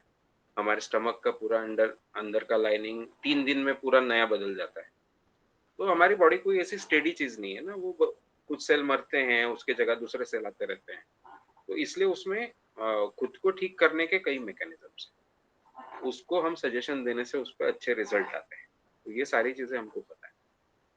पेन वाला भी मुद्दा कैसा है कि पेन यानी क्या है एंड में वो सारे नर्व्स हमारे बॉडी में फैले हैं जिससे हमको वो डैमेज पता है। यहाँ पे 2 मुद्दे इम्पोर्टेंट है। वन इज़ यानी एक बहुत समझने वाली चीज़ है पेन थ्रेशोल्ड। हुँ, यानी मैंने ऐसा खुद को मैंने टच किया, तो मैं अगर सहलाऊँ अच्छे से तो मुझे अच्छा लगता है। सहलाने से तो इंसान को अच्छा लगता है ना। हुँ, पर हुँ, वही मैं अगर दबाना शुरू करूँ, तो दबाने का मुझे थोड़ा अनईज़ी फीलिंग शुरू हो जाएगा और एक समय पे मैं एक फ़ोर्स इतना लगाऊँगा कि वो दबाना मुझे दर्द में वो बदल जाएगा। एक जब फ़ोर्स मैं बढ़ाते जा रहा हूँ, एक समय ऐसा आएगा कि वो फ़ोर्स पे मुझे दर्द होने लगेगा। ये है पेन थ्रेशोल्ड हुँ, और ये हम सबका अलग-अलग होता है। और वो केवल बाहरी चीज़ों के लिए नहीं, इंटरनली भी वो अलग-अलग होता है। ये जो पेन थ्रेशोल्ड है, ये हमारी एंग्ज़ायटी से कम हो जाती है। एंग्ज़ायटी, स्ट्रेस वगैरह ज़्यादा हो तो ये थ्रेशोल्ड कम हो जाता है। सजेशन से भी कम हो जाती है। मैं अगर समझता हूँ कि ऐसा दर्द मुझे होते रहता है, दर्द मुझे होते रहता है, उससे भी वो कम हो जाती है। तो ये पेन थ्रेशोल्ड बढ़ाना, ये हम कर सकते हैं। तो और ये हुँ, बदलते रहती है हमेशा, तो उसे हम अप रखना, अच्छी रखना, ये भी हम कर सकते हैं। तो ये सारी चीज़ें हमको करनी है। अब जैसा आपने कहा कि अ, अभी मैं कैसे करूँ? तो पहला तो मैं वो बोल ही रहा हूँ कि लॉन्ग टर्म के लिए आप पहले तो इसे कैसे ठीक करना है इसकी अच्छे से जानकारी ले लीजिए, चेक कर लीजिए, एक्सपर्ट से ओपिनियन लीजिए। जैसे आपको रनिंग से वो बेटर हो रहा है, अगर ऐसा है और वो पेन चला जाता है, तो हुँ, ये सब उनको बताइए और उससे आपको एक प्लान तैयार होगा एक्सरसाइज का, दवाइयों का, जो भी होगा, फिजियोथेरेपी का। वो प्लान को ठीक से इम्प्लीमेंट कीजिए, है ना? क्योंकि हेल्थ नहीं रही, हमारी बॉडी ठीक नहीं रही, तो हम कुछ भी कर नहीं पाते अच्छे से। तो उस पे तो ध्यान हमने देना ही चाहिए। तो उसको ज़रूर ये मेरा हो नहीं पाता, इसमें कोई मतलब नहीं। हम हुँ, अगर ये ज़रूरी चीज़ है तो करनी पड़ेगी। अब बॉडी से ज़्यादा ज़रूरी क्या होगा? हेल्थ से ज़्यादा ज़रूरी क्या होगा? कल हेल्थ नहीं रही तो जो भी कर रहे हैं वो कुछ भी नहीं हम कर पाएँगे। उसके लिए वक़्त निकालना ही है, ये तय कीजिए। वो टाइम टेबल बनाने के लिए आप हिप्नोटिज़्म का अच्छे से इस्तेमाल कीजिए कोर्स का, उतना वक़्त ज़रूर निकालिए और उसको कीजिए। तब तक आप क्या कर सकते हो, आप और अब हम बात करते हैं कि अभी क्या करोगे आप? तो हिप्नोटिज़्म का आप इस्तेमाल कीजिए, जो जहाँ पे भी पेन हो रहा है, वो पार्ट को रिलैक्स कीजिए। पूरा विजुअलाइज़ कीजिए वो अंदर से पूरी तरह से रिलैक्स हो रहा है, वहाँ के मसल्स, वहाँ की हड्डियाँ, जो भी है पूरी तरह से रिलैक्स हो रहा है। फिर रिलैक्स होना फर्स्ट रहता है, सेकंड होता है वहाँ से एंग्ज़ायटी बाहर चली जाती है, सारी एंग्ज़ायटी बाहर जाके वो और रिलैक्स हो रहा है, पूरी एंग्ज़ायटी बाहर निकलती जा रही है और रिलैक्स।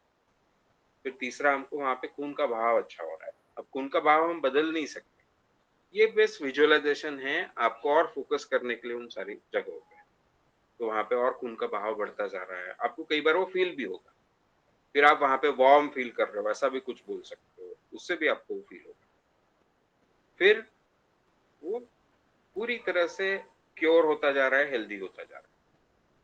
दिन-ब-दिन क्योर होता जा रहा है, हेल्दी होता जा रहा है, स्ट्रॉन्ग होता जा रहा है और फिर वहाँ का पेन हर साँस के साथ कम होता जा रहा है, कम होता जा रहा है, पूरी तरह से निकल चुका है। अब ये जो सारी बातें हमने बोली, कि रिलैक्स होता जा रहा है और पूरी तरह से रिलैक्स हो चुका है। एंग्ज़ायटी बाहर निकलती जा रही है, पूरी तरह से एंग्ज़ायटी बाहर जा चुकी है। ये दोनों सजेशन हमको देने हैं और किसी चीज़ के जब हेल्थ के लिए हम सजेशन दे रहे हैं तो क्या करना है, पहला वो पार्ट रिलैक्स, सेकंड वहाँ से एंग्जायटी बाहर जा रही है, थर्ड वहाँ पे खून का बहाव नॉर्मल होता जा रहा है, बढ़ता जा रहा है और अच्छा होता जा रहा है। फिर वो जगह एकदम स्ट्रॉन्ग, हेल्दी, पूरी तरह से ठीक क्योर होती जा रही है। और फिर पांचवा पेन वाला पार्ट हो तो वो फिर बाद में कि वो पेन निकलता जा रहा है। पर ये पांचों सब चीजों के बारे में सजेशन कैसे देने हैं, पहले वो दिन ब दिन हर सांस के साथ वैसा होता जा रहा है और फिर हमेशा के लिए पूरी तरह से हो चुका है। इस तरह से हमको ये दोनों सजेशन देने हैं, ठीक है? तो ये सजेशन आप देना शुरू कीजिए हिप्नोटिज्म में। पेन जब हो रहा है ऐसा आपको लगा, आप बाकी हिप्नोटिज्म कर रहे हो इंडक्शन, तो थोड़ी देर के लिए वो पार्ट पे फोकस करके उसको रिलैक्स कीजिए। फिर से सजेशन पे ध्यान दीजिए। फिर से पेन हो रहा है, ऐसा लगा कि बस तब ये बाकी सजेशन नहीं देने, तब केवल वो रिलैक्स हो रहा है और बिल्कुल पूरी तरह से रिलैक्स हो चुका है, आपका पूरा बॉडी हल्का-हल्का हो चुका है, पूरा पेन जा चुका है और फिर से फोकस कीजिए सजेशंस पे, जो चल रहे हैं सजेशंस उस पे। और फिर जब आप सजेशन देने वाले पार्ट पे आओगे इंडक्शन पे, वहाँ पे डिटेल में सजेशन दीजिए उस जगह के, ठीक है? और ये हाँ करके देखिए, देखिए क्या होता है। हाँ, लाइक दिस हेल्प्स एक्चुअली। ये बातें कभी किया नहीं मैं किसी के साथ, तो अच्छा लगा। और गुड। सर ये एक सेकंड क्वेश्चन है, हुँ, मैं आपका जो लाइव सेशन है ना, हुँ, वो मैं अटेंड करना चाहता हूँ। ओके, ओके, वो नवंबर आपने बोला, तो जी, कैसे मुझे ये पता चले? और मैं I want to be sure कि मुझे वो करना ही है, तो मुझे पता है, बट मुझे वो सीट्स मिले, मतलब मुझे अपॉर्चुनिटी मिले करने का, वो मैं कैसे ज़रूर, ज़रूर। गारंटी कर सकूँ? मतलब यही आज से ही मैं बोल रहा हूँ, मतलब। हम ऑफ़िशियली लॉन्च करेंगे 1 आध महीने में उसको, तब आप एडमिशन उसमें जल्दी से ले सकते हो। ओके। अभी क्योंकि 3rd सैटरडे ऑफ जून से मानव सर का हम लाइव शुरू करेंगे यूट्यूब पे और उसके साथ वो 1-2 सेशन हुए, 3rd and 1st Saturday of every month वो चलेंगे शुरू में। शायद हुँ, उसका फ्रीक्वेंसी बाद में बढ़ेगा भी, पर वो तब से चलेंगे और फिर तब हम उसको डिक्लेयर करेंगे कि कब से होने वाला है।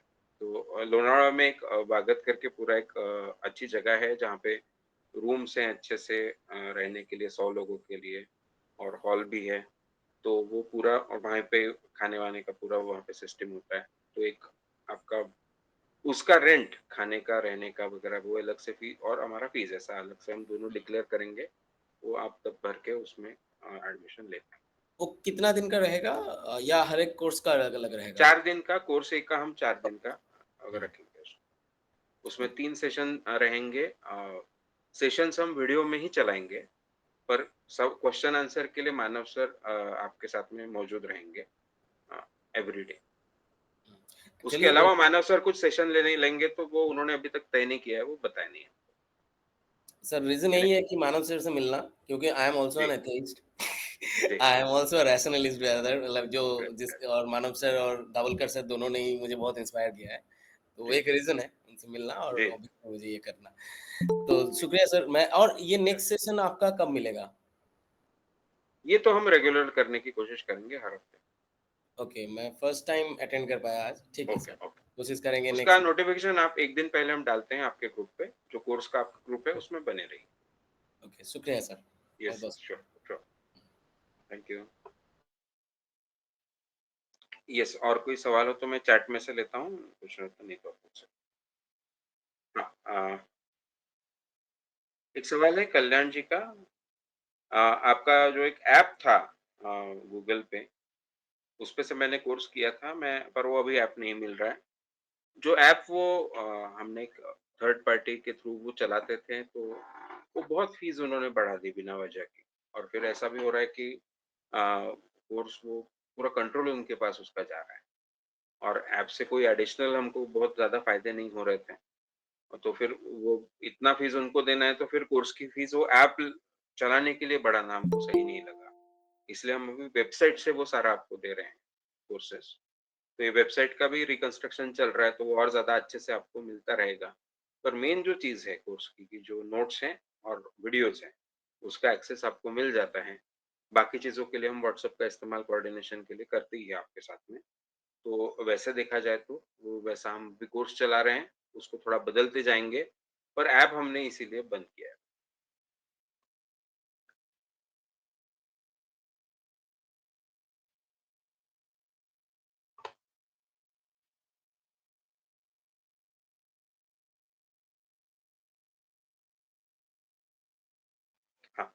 और एक सवाल है नीलेश जी का, क्या सजेशंस का रिजल्ट ट्रांस के डेप्थ पर डिपेंड करता है, और ये कितना सच है कि जितनी ट्रांस की डेप्थ कम होगी उतना सजेशन के रिजल्ट अच्छे आते हैं, या ये भी एक टाइप का सजेशन है जिस वजह से ऐसा एक्सपीरियंस होता है?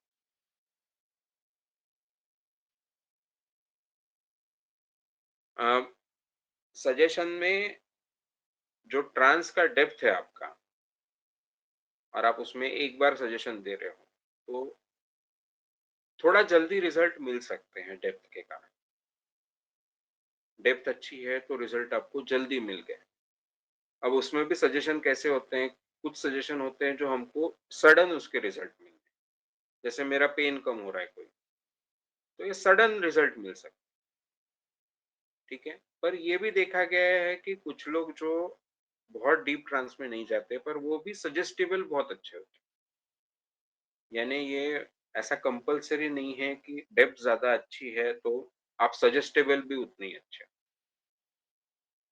है ना। तो सजेस्टिबिलिटी जो हमारी है वो पूरी तरह से डेप्थ पे डिपेंडेंट है ऐसा नहीं है। कई बार वो साथ में भी दिखती है, पर कई बार उसके उल्टा भी हमको नजर आता है। यहाँ पे सबसे इम्पोर्टेंट क्या है सजेशन के रिजल्ट पाने के लिए? Regular use. आप अगर रेगुलर सजेशन दे रहे हो एक नाते तो उसका सबसे अच्छा रिजल्ट आपको मिलेगा। आपके पास में 2 लोग हैं, एक बहुत अच्छा ट्रांस में जाता है और वो बहुत सजेस्टिबल है, पर उसने ज्यादा इस्तेमाल नहीं किया, ज्यादा अच्छे रिजल्ट नहीं आए, ये भी आपको दिख जाएगा। या दोनों ने अगर रेगुलर इस्तेमाल किया 1 साल तक, तो दोनों को जितने रिजल्ट, और दूसरा इंसान ऐसा है जो इतना अच्छा डेप्थ में नहीं जाता है, या वो बहुत उतना सजेस्टेबल भी नहीं, पर दोनों ने 1 साल तक रेगुलर इस्तेमाल किया, तो ये दिखता है कि दोनों को जो रिजल्ट आए, दोनों को जो पर्सनैलिटी में चेंजेस मिले, वो लगभग इक्वल थे। तो इसलिए डेप्थ से रिजल्ट मिलता है ज़्यादा, ये सही नहीं है। ये मैं इसलिए देखता हूँ कि मैं अगर मेरा खुद का असेसमेंट करूँ, तो मैं ज़्यादातर लाइट ट्रांस में जाता हूँ, कभी-कभी मीडियम ट्रांस में जाता हूँ। मैं डीप ट्रांस में नहीं जाता। पर मैं सजेस्टिबल बहुत हूँ, बहुत अच्छे सजेशन के परिणाम मुझे बहुत जल्दी होते हैं। तो और ऐसे ही कई लोग हमको दिखते हैं कि जो डीप ट्रांस में जाते हैं पर उतने अच्छे सजेस्टिबल ऐसा कुछ नहीं। तो सजेस्टिबिलिटी मदद करती है डीप ट्रांस में जाने में, डीप ट्रांस मदद करता है सजेस्टिबिलिटी में, पर दोनों हर बार एक साथ ही हो ऐसा कंपलसरी नहीं है। इसलिए दोनों को हमने अलग है ऐसा सोचने में कोई प्रॉब्लम, पर ना सजेस्टिबिलिटी का टेंशन लो, ना डेप्थ ऑफ ट्रांस का टेंशन लो। आप रेगुलर इस्तेमाल करो तो ओवरऑल रिजल्ट हमको अच्छे ही मिलते हैं। जो रेगुलर इस्तेमाल करते हैं उनको सबको लगभग इक्वल रिजल्ट मिलते हैं। यस। और कोई सवाल है? मैंने चैट में से भी सारे सवाल हो गए हैं। अगर आपको कुछ सवाल पूछना हो तो आप हाथ ऊपर कर सकते हैं या अपना माइक अनम्यूट करके पूछ सकते हैं।